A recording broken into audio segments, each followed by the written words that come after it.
वाहिगुरु जी का खालसा वाहिगुरु जी की फतेह। ਆਪਾਂ ਪਹਿਲਾਂ ਗੁਰੂ ਅਰਜਨ ਦੇਵ ਜੀ ਮਹਾਰਾਜ ਦੇ ਜੀਵਨ ਬਾਰੇ ਵਿਚਾਰਾਂ ਕਰਾਂਗੇ, ਫਿਰ ਗੁਰੂ ਤੇਗ ਬਹਾਦਰ ਮਹਾਰਾਜ ਜੀਵਨ ਬਾਰੇ। ਜਦੋਂ ਗੁਰੂ ਅਰਜਨ ਦੇਵ ਮਹਾਰਾਜ ਦਾ ਪ੍ਰਕਾਸ਼ ਹੋਇਆ, ਉਦੋਂ ਚੌਥੇ ਪਾਤਸ਼ਾਹ ਗੁਰੂ ਰਾਮਦਾਸ ਜੀ ਮਹਾਰਾਜ ਗੋਇੰਦਵਾਲ ਸਾਹਿਬ ਸਨ। ਗੋਇੰਦਵਾਲ ਦੇ ਵਿਖੇ 1563 ਈਸਵੀ ਨੂੰ ਚੌਥੇ ਪਾਤਸ਼ਾਹ ਗੁਰੂ ਰਾਮਦਾਸ ਜੀ ਅਤੇ ਬੀਬੀ ਭਾਨੀ ਜੀ ਦੇ ਘਰ ਗੁਰੂ ਅਰਜਨ ਦੇਵ ਮਹਾਰਾਜ ਦਾ ਪ੍ਰਕਾਸ਼ ਹੋਇਆ। ਤੀਸਰੇ ਪਾਤਸ਼ਾਹ ਗੁਰੂ ਅਮਰਦਾਸ ਮਹਾਰਾਜ ਨੇ ਜਦੋਂ ਗੁਰੂ ਅਰਜਨ ਦੇਵ ਮਹਾਰਾਜ ਨੂੰ ਦੇਖਿਆ ਤਾਂ ਉਹਨਾਂ ਸਹਿ ਸੁਭਾ ਕਿਹਾ, ਦੋਹਤਾ ਬਾਣੀ ਦਾ ਬੋਹਿਥਾ।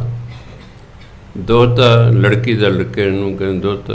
ਦੋਹਤਰਾ ਵੀ ਕਈ ਇਲਾਕੇ 'ਚ ਕਹਿੰਦੇ ਨੇ, ਕਈ ਦੋਹਤਾ ਕਹਿੰਦੇ।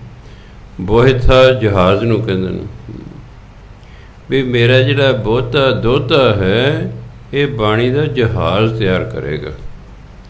ਔਰ ਸਮਾਂ ਪਾ ਕੇ ਸੱਚ ਹੋ ਗਿਆ ਜਦੋਂ ਗੁਰੂ ਅਰਜਨ ਦੇਵ ਮਹਾਰਾਜ ਨੇ ਗੁਰੂ ਗ੍ਰੰਥ ਸਾਹਿਬ ਤਿਆਰ ਕੀਤਾ।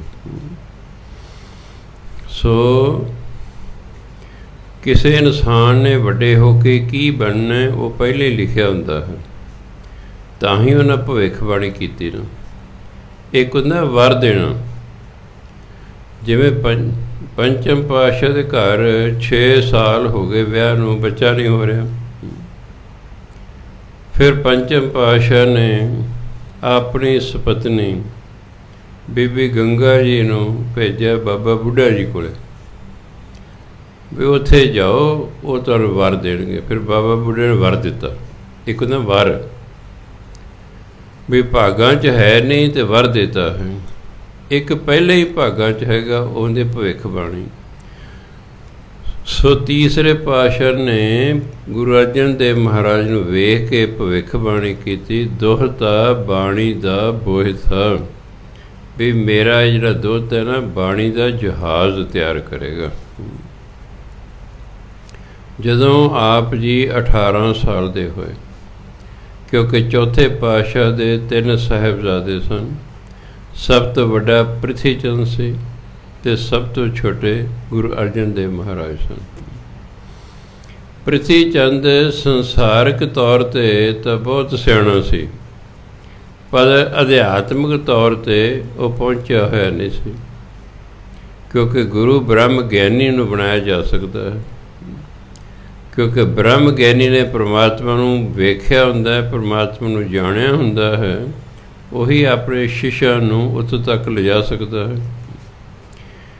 ਇਸ ਕਰਕੇ ਜਦੋਂ ਚੌਥੇ ਪਾਤਸ਼ਾਹ ਨੇ ਦੇਖਿਆ ਵੀ ਸਾਡਾ ਅੰਤਮ ਸਮਾਂ ਆ ਰਿਹਾ ਹੈ, ਤਾਂ ਉਹਨਾਂ ਨੇ ਆਪਣੇ ਛੋਟੇ ਸਾਹਿਬਜ਼ਾਦੇ ਭਾਵ ਗੁਰੂ ਅਰਜਨ ਦੇਵ ਮਹਾਰਾਜ ਨੂੰ ਗੁਰਗੱਦੀ ਦਿੱਤੀ 18 ਸਾਲ ਦੀ ਉਮਰ 'ਚ।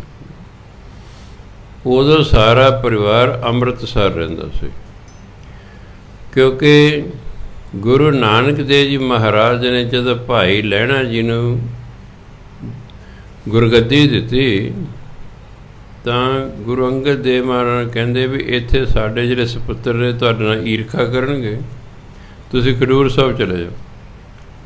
ਜਦੋਂ ਦੂਸਰੇ ਪਾਤਸ਼ਾਹ ਨੇ ਤੀਸਰੇ ਪਾਤਸ਼ਾਹ ਨੂੰ ਗੁਰਗੱਦੀ ਦਿੱਤੀ ਤਾਂ ਦੂਸਰੇ ਪਾਤਸ਼ਾਹ ਨੇ ਕਿਹਾ ਸਾਡੇ ਬੱਚੇ ਤੁਹਾਡੇ ਨਾਲ ਈਰਖਾ ਕਰਨਗੇ, ਤੁਸੀਂ ਜਿਹੜਾ ਗੋਇੰਦਵਾਲ ਸਾਹਿਬ ਚਲੇ ਗਏ। ਤੀਸਰੇ ਪਾਤਸ਼ਾਹ ਨੇ ਜਦੋਂ ਚੌਥੇ ਪਾਤਸ਼ਾਹ ਨੂੰ ਗੁਰਗੱਦੀ ਦਿੱਤੀ ਤਾਂ ਤੀਸਰੇ ਪਾਤਸ਼ਾਹ ਨੇ ਕਿਹਾ ਸਾਡੇ ਲੜਕੇ ਤੁਹਾਡੇ ਨਾਲ ਈਰਖਾ ਕਰਨੇ, ਤੁਸੀਂ ਅੰਮ੍ਰਿਤਸਰ ਚਲੇ ਜਾਓ। ਇਸ ਲਈ ਫਿਰ ਸਾਰਾ ਪਰਿਵਾਰ ਜੋ ਅੰਮ੍ਰਿਤਸਰ ਆ ਗਿਆ, ਇੱਥੇ ਉਹਨੇ ਚਿਰ ਨੂੰ ਪੰਚਮ ਪਾਤਸ਼ਾਹ 18 ਸਾਲਾਂ ਦੇ ਹੋ ਗਏ, ਇਸ ਲਈ ਇਹਨਾਂ ਨੂੰ ਗੁਰਗੱਦੀ ਦਿੱਤੀ ਗਈ। ਪ੍ਰਿਥੀ ਚੰਦ ਕਿਉਂਕਿ ਵੱਡਾ ਸੀ ਅਤੇ ਉਹਨੂੰ ਅਸੀਂ ਜਿਹੜਾ ਵੱਡਾ ਪੁੱਤਰ ਹੁੰਦਾ ਉਹਨੂੰ ਗੁਰਗੱਦੀ ਮਿਲਣੀ ਚਾਹੀਦੀ ਹੈ।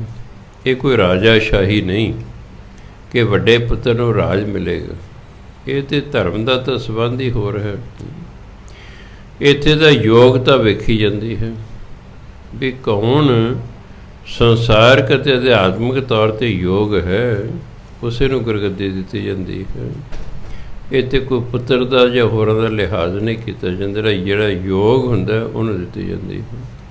ਅਤੇ ਪ੍ਰਿਥੀ ਚੰਦ ਦੇ ਨਾਲੋਂ ਗੁਰੂ ਅਰਜਨ ਦੇਵ ਮਹਾਰਾਜ ਜ਼ਿਆਦਾ ਯੋਗ ਸਨ, ਇਸ ਕਰਕੇ ਉਹਨੂੰ ਗੁਰਗੱਦੀ ਦਿੱਤੀ। ਪ੍ਰਿਥੀ ਚੰਦ ਜਿਹੜਾ ਸੀ ਉਹ ਵਿਰੋਧਤਾ ਕਰਨ ਲੱਗ ਪਿਆ, ਉਹ ਈਰਖਾ ਕਰਨ ਲੱਗ ਪਿਆ ਗੁਰੂ ਅਰਜਨ ਦੇਵ ਮਹਾਰਾਜ ਨਾਲ। ਬਹੁਤੀ ਜਿਹੜੀ ਸੰਗਤ ਸੀ ਉਹ ਪ੍ਰਿਥੀ ਚੰਦ ਜਾਣਦੀ ਸੀ ਕਿ ਵੱਡਾ ਸੀ, ਆਏ ਗਏ ਦੀ ਸੇਵਾ ਕਰਿਆ ਕਰਦਾ ਸੀ। ਉਹਨੇ ਆਪਣੇ ਮਸੰਦ ਜਿਹੜੇ ਨੇ, ਜਿਹੜੇ ਅੰਮ੍ਰਿਤਸਰ ਨੂੰ ਰਾਹ ਹੁੰਦੇ ਸਨ, ਉਹਨਾਂ ਰਾਹਾਂ 'ਤੇ ਬਿਠਾਤੇ ਪ੍ਰਿਥੀ ਚੰਦ ਨੇ ਕਿ ਜਿਹੜੀ ਸੰਗਤ ਆਵੇ ਉਹਨਾਂ ਨੂੰ ਕਿਹਾ ਕਰੋ ਵੀ ਪ੍ਰਿਥੀ ਚੰਦ ਗੁਰੂ ਹੈ। ਸੰਗਤ ਨੇ ਜੋ ਸੁਗਾਤਾਂ ਲੈ ਕੇ ਆਉਣੀਆਂ ਉਹ ਪ੍ਰਿਥੀ ਚੰਦ ਨੂੰ ਦੇ ਦੇਣੀਆਂ। ਅਤੇ ਪ੍ਰਿਥੀ ਚੰਦ ਨੇ ਜਦੋਂ ਰੋਟੀ ਦਾ ਵੇਲਾ ਆਉਣਾ ਤਾਂ ਉਹਨਾਂ ਨੂੰ ਗੁਰੂ ਅਰਜਨ ਦੇਵ ਮਹਾਰਾਜ ਦੇ ਲੰਗਰ 'ਚ ਭੇਜ ਦੇਣਾ। ਕਿ ਜਿਹੜੇ ਚਲਾਕ ਨੇ ਉਹ ਇਸ ਤਰ੍ਹਾਂ ਕਰਦੇ ਹੁੰਦੇ। ਨਤੀਜਾ ਕੀ ਨਿਕਲਿਆ ਕਿ ਆਮਦਨ ਤਾਂ ਪ੍ਰਿਥੀ ਚੰਦ ਨੂੰ ਹੈ, ਖਰਚਾ ਗੁਰੂ ਅਰਜਨ ਦੇਵ ਮਹਾਰਾਜ ਦਾ ਹੋ ਰਿਹਾ ਹੈ। ਅਤੇ ਲੰਗਰ 'ਤੇ ਦੇਖੋ ਪੈਸੇ ਨਾਲ ਚੱਲਣਾ, ਪੈਸਾ ਅਸਮਾਨੋਂ 'ਤੇ ਡਿੱਗਣਾ ਕੋਈ ਨਹੀਂ। ਮੈਂ ਕਿੰਨੀ ਵਾਰੀ ਸੰਗਤ ਨੂੰ ਕਿਹਾ ਵੀ ਫਰਜ਼ ਕਰੋ ਸਾਰੇ 10-10 ਰੁਪਈਏ ਮੱਥਾ ਟੇਕ ਦੇਣ, 500 ਬੰਦਾ ਆਇਆ ਤਾਂ ਆਮਦਨ ਤਾਂ ਹੋਈ 5000 ਕੁੱਲ, ਅਤੇ ਖਰਚਾ ਹੋ ਗਿਆ 25000, ਤਾਂ ਉਹ 20000 ਕਿੱਥੋਂ ਆਵੇਗਾ ਜੀ? ਫਿਰ ਆਪੇ ਲੰਗਰ ਬੰਦ ਹੋ ਜਾਏਗਾ। ਲੰਗਰ ਤੇ ਮਾਇਆ ਨਾਲ ਚੱਲਣਾ ਹੈ।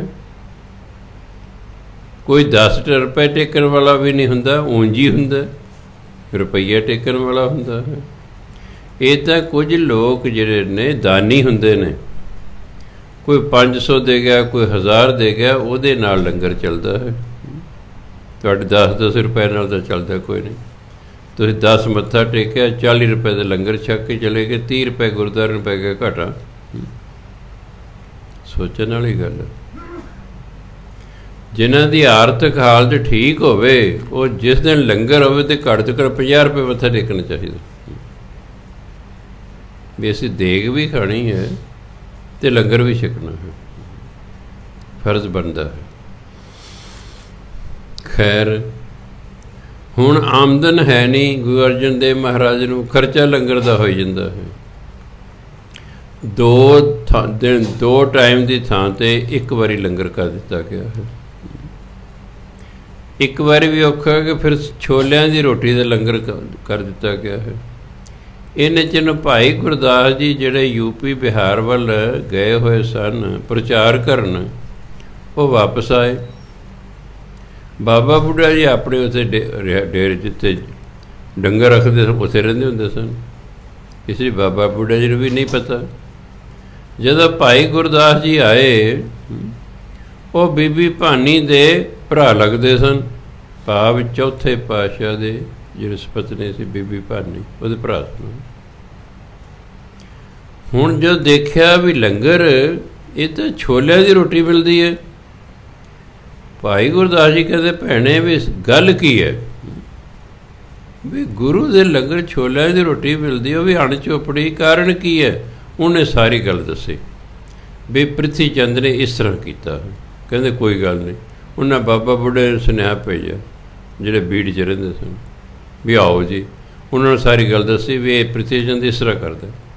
ਬਾਬਾ ਬੁੱਢਾ ਜੀ ਨੂੰ ਅਤੇ ਭਾਈ ਗੁਰਦਾਸ ਨੂੰ ਸਾਰੀ ਸੰਗਤ ਜਾਣਦੀ ਸੀ, ਇਸ ਲਈ ਇਹ ਰਾਹਾਂ 'ਚ ਫਿਰ ਖਲੋ ਗਏ ਨਾ। ਸੰਗਤ ਨੂੰ ਸਮਝਾਇਆ ਕਿ ਜਿਹੜਾ ਹੈ ਗੁਰੂ ਹੈ ਉਹ ਗੁਰੂ ਅਰਜਨ ਦੇਵ ਮਹਾਰਾਜ ਹਨ, ਪ੍ਰਿਥੀ ਚੰਦ ਨਹੀਂ ਹੈ। ਫਿਰ ਸੰਗਤ ਜਿਹੜੀ ਹੈ ਸੁਗਾਤਾਂ ਪੰਚਮ ਪਾਤਸ਼ਾਹ ਤੋਂ ਲਿਆਉਣ ਲੱਗ ਗਏ। ਫਿਰ ਲੰਗਰ ਵੀ ਸਭ ਕੁਝ ਠੀਕ ਹੋ ਗਿਆ, ਸਭ ਕੁਝ ਹੋ ਗਿਆ। ਮਾਇਆ ਨਾਲ ਹੀ ਚੱਲਣਾ ਹੁੰਦਾ ਨਾ। ਸਮਾਂ ਬੀਤਿਆ, ਉਹਨੇ ਕੀ ਕੀਤਾ? ਪਹਿਲਾਂ ਤਾਂ ਇਹ ਕੀਤਾ ਵੀ ਚੜਾਵਾ ਆਪਣੇ ਕੋਲ ਲੈ ਲੈਂਦਾ ਸੀ ਅਤੇ ਲੰਗਰ ਛਕਣ ਲਈ ਗੁਰੂ ਅਰਜਨ ਦੇਵ ਦੇ ਭੇਜ ਦਿੰਦਾ ਸੰਗਤ ਨੂੰ। ਜਦੋਂ ਇਹ ਗੱਲ ਨਾ ਕੁਝ ਸਮੇਂ ਬਾਅਦ ਚੱਲੀ, ਫਿਰ ਕੀ ਹੋਇਆ? ਉਹਨੇ ਸੁਲੀ ਖਾਨ ਜਿਹੜਾ ਸੀ, ਉਹ ਲਾਹੌਰ ਦੇ ਨਵਾਬ ਦਾ ਅਹਿਲਕਾਰ ਸੀ ਅਤੇ ਪ੍ਰਿਥੀ ਚੰਦ ਦਾ ਜਾਣੂ ਸੀ। ਪ੍ਰਿਥੀ ਚੰਦ ਸੁਲੀ ਖਾਨ ਕੋਲ ਗਿਆ ਵੀ ਮੇਰੇ ਬਾਪ ਨੇ ਮੇਰੇ ਨਾਲ ਬੇਇਨਸਾਫੀ ਕੀਤੀ ਹੈ, ਮੈਂ ਵੱਡਾ ਪੁੱਤਰ ਸੀ, ਗੁਰਗੱਦੀ ਮੈਨੂੰ ਮਿਲਣੀ ਚਾਹੀਦੀ ਸੀ, ਮੇਰੇ ਛੋਟੇ ਭਰਾ ਨੂੰ ਦੇ ਗਿਆ ਹੈ, ਮੇਰੇ ਨਾਲ ਇਨਸਾਫ ਕਰੋ। ਉਹ ਕਹਿੰਦਾ ਗੁਰੂ ਅਰਜਨ ਦੇਵ ਜੀ ਕੋਲ ਕਿੰਨੀ ਫੌਜ ਹੈ? ਉਹ ਕਹਿੰਦਾ ਕੋਈ ਫੌਜ ਨਹੀਂ ਉਹਨਾਂ ਕੋਲ। ਕਹਿੰਦਾ ਫਿਰ ਤਾਂ ਮੈਂ 5 ਮਿੰਟ ਤੈਨੂੰ ਦਿਲਾ ਦਿੰਦਾ। ਜਵਾਨਾ ਆਪਣੇ ਬੰਦੇ ਨਾਲ ਲੈ ਆ ਰਿਹਾ ਹੈ।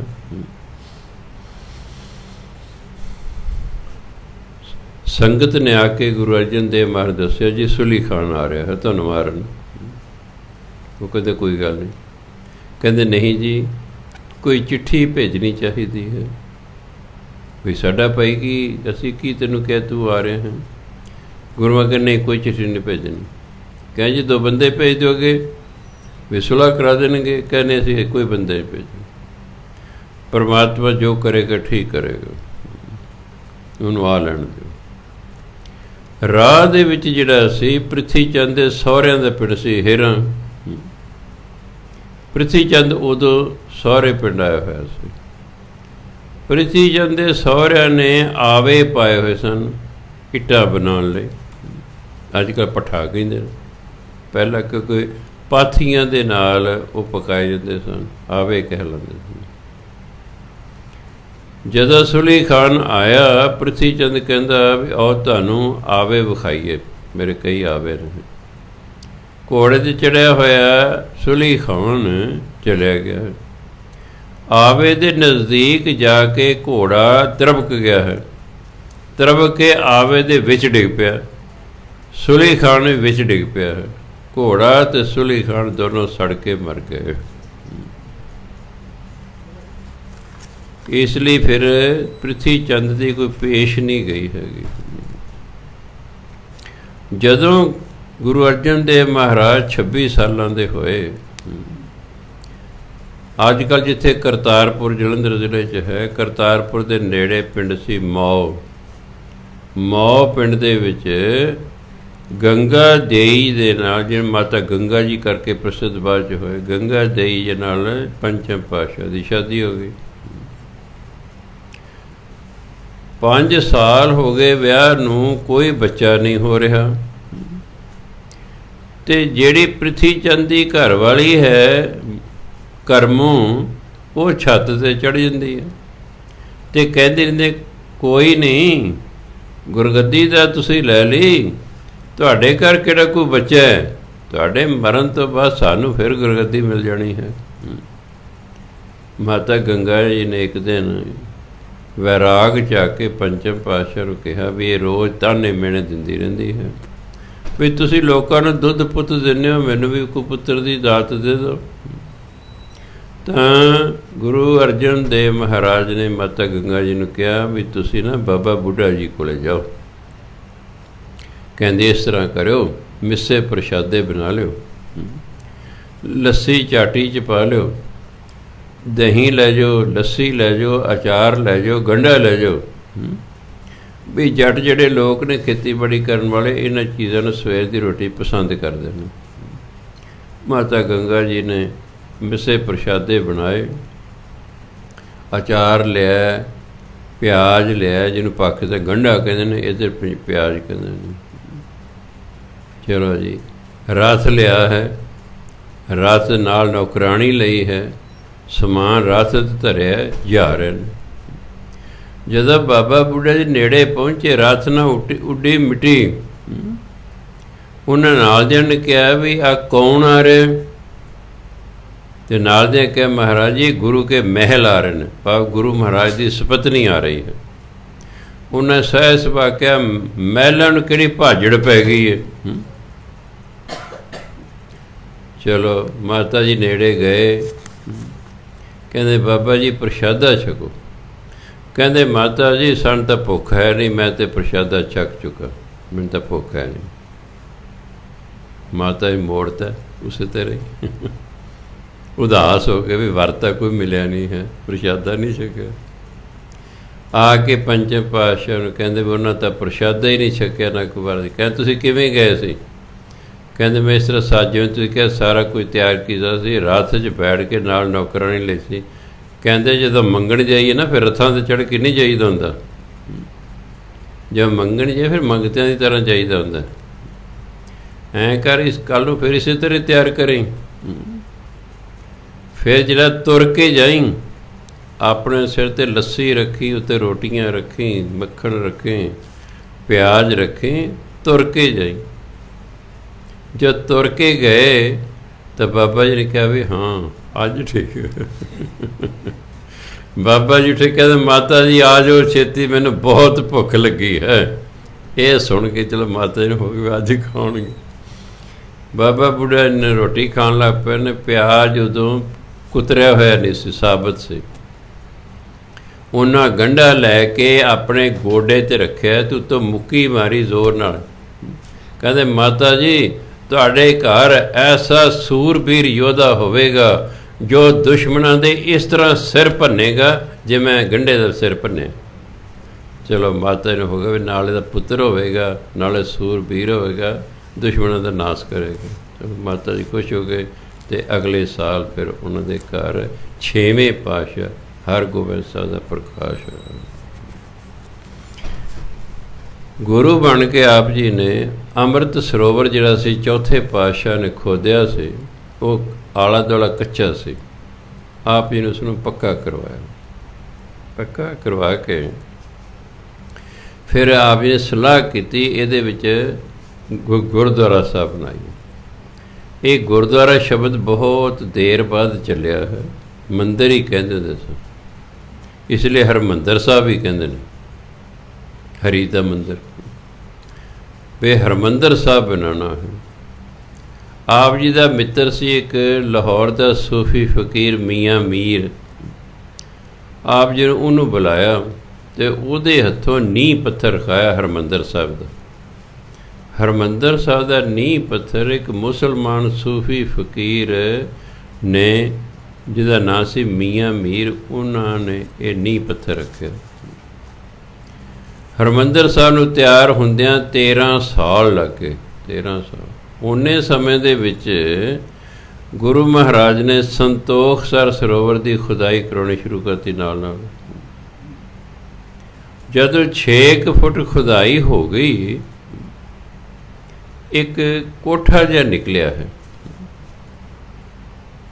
वो बड़े हैरान हुए, भजे गए गुरु महाराज को। महाराज जी एक कमरा जिहा निकलिया विचों।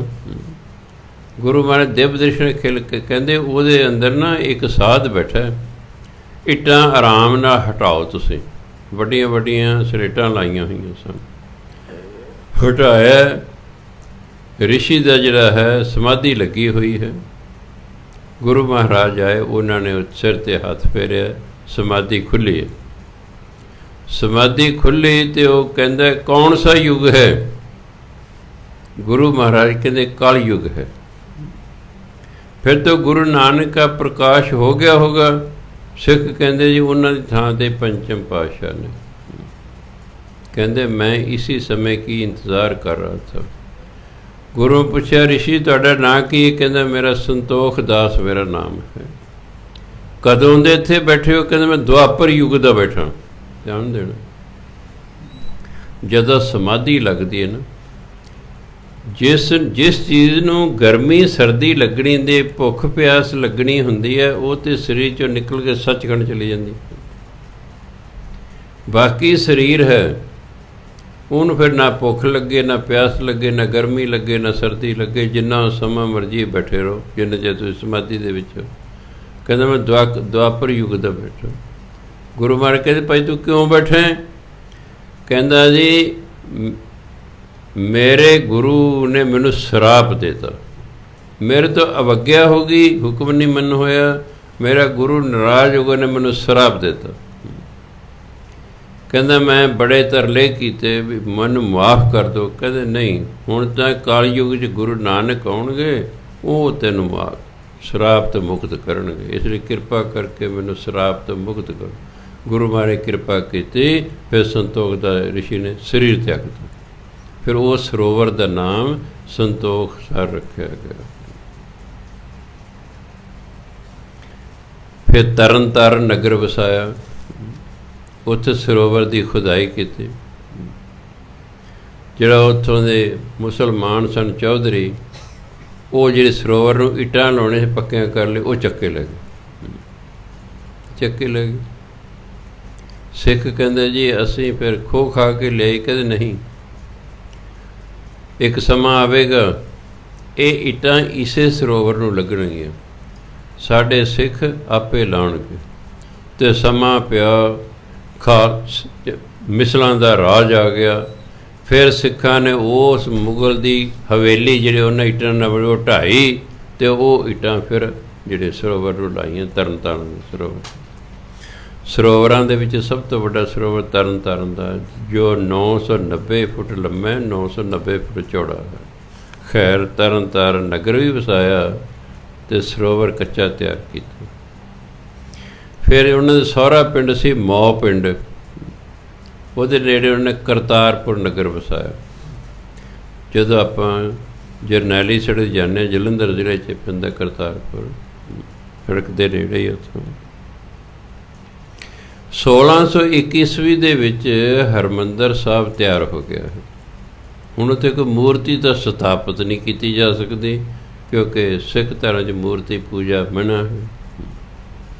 ਫਿਰ ਗੁਰੂ ਮਹਾਰਾਜ ਨੇ, ਕਿਉਂਕਿ ਗੁਰੂ ਨਾਨਕ ਦੇਵ ਜੀ ਜਿੱਥੇ ਜਿੱਥੇ ਵੀ ਗਏ ਉੱਥੇ ਉੱਥੇ ਭਗਤਾਂ ਦੀ ਉਹ ਬਾਣੀ ਇਕੱਠੀ ਕਰਕੇ ਲਿਆ। ਆਪਣੀ ਵੀ ਬਾਣੀ ਗੁਰੂ ਨਾਨਕ ਨੇ ਬਹੁਤ ਲਿਖੀ ਸੀ, ਉਹ ਸਾਰੀ ਬਾਣੀ ਗੁਰੂ ਨਾਨਕ ਦੇਵ ਨੇ ਅੰਗਦ ਦੇਵ ਜੀ ਨੂੰ ਦਿੱਤੀ। ਗੁਰੂ ਅੰਗਦ ਦੇਵ ਮਹਾਰਾਜ ਨੇ ਵੀ ਬਾਣੀ ਲਿਖੀ, ਉਹ ਸਾਰੀ ਬਾਣੀ ਤੀਸਰੇ ਪਾਤਸ਼ਾਹ ਨੂੰ ਦਿੱਤੀ। ਤੀਸਰੇ ਤੋਂ ਅੱਗੇ ਚੌਥੇ ਪਾਤਸ਼ਾਹ ਤੱਕ ਆ ਗਈ ਉਹ ਸਾਰੀ ਬਾਣੀ। ਆਪ ਵੀ ਗੁਰੂਆਂ ਨੇ ਲਿਖੀ ਉਹ ਬਾਣੀ ਵੀ। ਪੰਚਮ ਪਾਤਸ਼ਾਹ ਨੇ ਵੀ ਬਹੁਤ ਬਾਣੀ ਲਿਖੀ, ਅਤੇ ਬਾਕੀ ਸਾਰੀ ਬਾਣੀ ਜਿਹੜੀ ਸੀ ਉਹ ਇਕੱਠੀ ਕੀਤੀ ਅਤੇ ਭਾਈ ਗੁਰਦਾਸ ਦੀ ਡਿਊਟੀ ਲਾਈ। ਭਾਈ ਗੁਰਦਾਸ ਜੀ ਨੂੰ ਬਹੁਤ ਵੱਡਾ ਸਿੱਖ ਧਰਮ ਦੇ ਵਿਦਵਾਨ ਗਿਣਿਆ ਗਿਆ। ਗੁਰੂ ਮਹਾਰਾਜ ਅਤੇ ਭਾਈ ਗੁਰਦਾਸ ਜੀ ਪਹਿਲਾਂ ਸਾਰੀ ਬਾਣੀ ਨੂੰ ਸੀਰੀਅਲ ਵਾਈਜ਼ ਕੀਤਾ ਕਿ ਪਹਿਲਾਂ ਕਿਹਦੀ ਬਾਣੀ ਲਿਆਉਣੀ ਹੈ, ਫਿਰ ਕਿਸ ਦੀ, ਫਿਰ ਕਿਸ ਦੀ, ਫਿਰ ਕਿਸ ਦੀ, ਫਿਰ ਕਿਹੜਾ ਰਾਗ ਪਹਿਲਾਂ ਲਿਆਉਣਾ, ਕਿਹੜਾ ਬਾਅਦ 'ਚ ਲਿਆਉਣਾ, ਉਹ ਸਾਰਾ। ਫਿਰ ਅਸ਼ਟਪਦੀਆਂ ਪਹਿਲਾਂ ਲਿਆਉਣੀਆਂ ਕਿ ਸ਼ਲੋਕ ਪਹਿਲਾਂ ਲਿਆਉਣੇ, ਪੌੜੀਆਂ ਲਿਆਉਣੀਆਂ, ਸਾਰੀ ਤਰਤੀਬ ਬਾਣੀ ਨੂੰ ਦੇ ਕੇ ਫਿਰ ਭਾਈ ਗੁਰਦਾਸ ਜੀ ਦੀ ਡਿਊਟੀ ਲਾਈ। 1601 ਈਸਵੀ ਤੋਂ ਲੈ ਕੇ 1604 ਈਸਵੀ ਤੱਕ।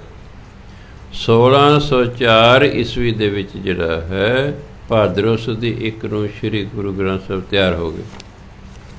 ਫਿਰ ਜਿਹੜਾ ਹੈ ਹੁਣ ਸਤਿਕਾਰ ਸਹਿਤ, ਕਿਉਂਕਿ ਰਾਮਸਰ ਸਰੋਵਰ ਤੋਂ ਉੱਥੇ ਕਨਾਤਾਂ ਲਾ ਕੇ ਬਾਣੀ ਲਿਖੀ ਗਈ ਸੀ, ਉੱਥੋਂ ਗੁਰੂ ਗ੍ਰੰਥ ਸਾਹਿਬ ਨੂੰ ਹਰਿਮੰਦਰ ਸਾਹਿਬ ਲਿਆਉਣਾ ਸੀ।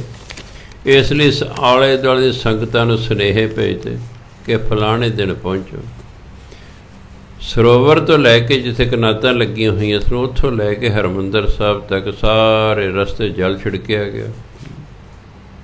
ਫਿਰ ਜਿਹੜਾ ਕੁਝ ਸੰਗਤ ਜਿਹੜੀ ਹੈ ਢੋਲਕੀਆਂ ਵਜਾ ਰਹੀ ਹੈ, ਕੁਝ ਚਿਮਟੇ ਵਜਾ ਰਹੀ ਹੈ, ਕੁਝ ਛੈਣੇ ਵਜਾ ਰਹੀ ਹੈ। ਬਾਬਾ ਬੁੱਢਾ ਜੀ ਨੇ ਜਿਹੜਾ ਹੈ ਗੁਰੂ ਗ੍ਰੰਥ ਨੂੰ ਸਿਰ 'ਤੇ ਚੱਕਿਆ। ਪੰਚਮ ਪਾਤਸ਼ਾਹ ਜਿਹੜੇ ਨੇ ਚੌਰ ਸਾਹਿਬ ਕਰਦੇ ਜਾ ਰਹੇ ਨੇ, ਭਾਈ ਗੁਰਦਾਸ ਜੀ ਅੱਗੇ ਪਾਣੀ ਛਿੜਕਦੇ ਜਾ ਰਹੇ ਨੇ, ਸ਼ੰਖ ਵੱਜ ਰਹੇ ਨੇ, ਢੋਲਕੀਆਂ ਵੱਜ ਰਹੀਆਂ, ਛੈਣੇ ਵੱਜ ਰਹੇ, ਚਿਮਟੇ ਵੱਜ ਰਹੇ ਨੇ। ਸਾਰੀ ਸੰਗਤ ਸ਼ਬਦ ਕੀਰਤਨ ਕਰਦੀ ਹੋਈ ਗੁਰੂ ਗ੍ਰੰਥ ਨੂੰ ਲੈ ਕੇ ਜਾ ਰਹੇ। ਫੁੱਲਾਂ ਦੇ ਜਿਹੜੇ ਸਾਈਡਾਂ 'ਤੇ ਸੰਗਤ ਕੇ ਫੁੱਲਾਂ ਦੀ ਵਰਖਾ ਕਰਦੇ ਜਾਂਦੇ ਨੇ। ਇਸ ਪ੍ਰਕਾਰ ਬੜੇ ਪਿਆਰ ਸਤਿਕਾਰ ਦੇ ਨਾਲ ਗੁਰੂ ਗ੍ਰੰਥ ਸਾਹਿਬ ਨੂੰ ਹਰਿਮੰਦਰ ਸਾਹਿਬ 'ਚ ਪ੍ਰਕਾਸ਼ ਕੀਤਾ ਅਤੇ ਬਾਬਾ ਬੁੱਢਾ ਜੀ ਨੂੰ ਪਹਿਲੇ ਗ੍ਰੰਥੀ ਬਣਾਇਆ ਗਿਆ। ਸੋ ਉਸ ਤੋਂ ਬਾਅਦ ਫਿਰ ਹਰਿਮੰਦਰ ਸਾਹਿਬ ਦੇ ਵਿੱਚ ਕੀਰਤਨ ਹੋਇਆ। ਕੀਰਤਨ ਪਹਿਲਾਂ ਵੀ ਹੁੰਦਾ ਸੀ, ਤਿਆਰ ਹੋ ਗਿਆ ਸੀ ਹਰਿਮੰਦਰ ਸਾਹਿਬ, ਕਿਉਂਕਿ ਹਰਿਮੰਦਰ ਸਾਹਿਬ 1601 ਤਿਆਰ ਹੋ ਗਿਆ ਸੀ।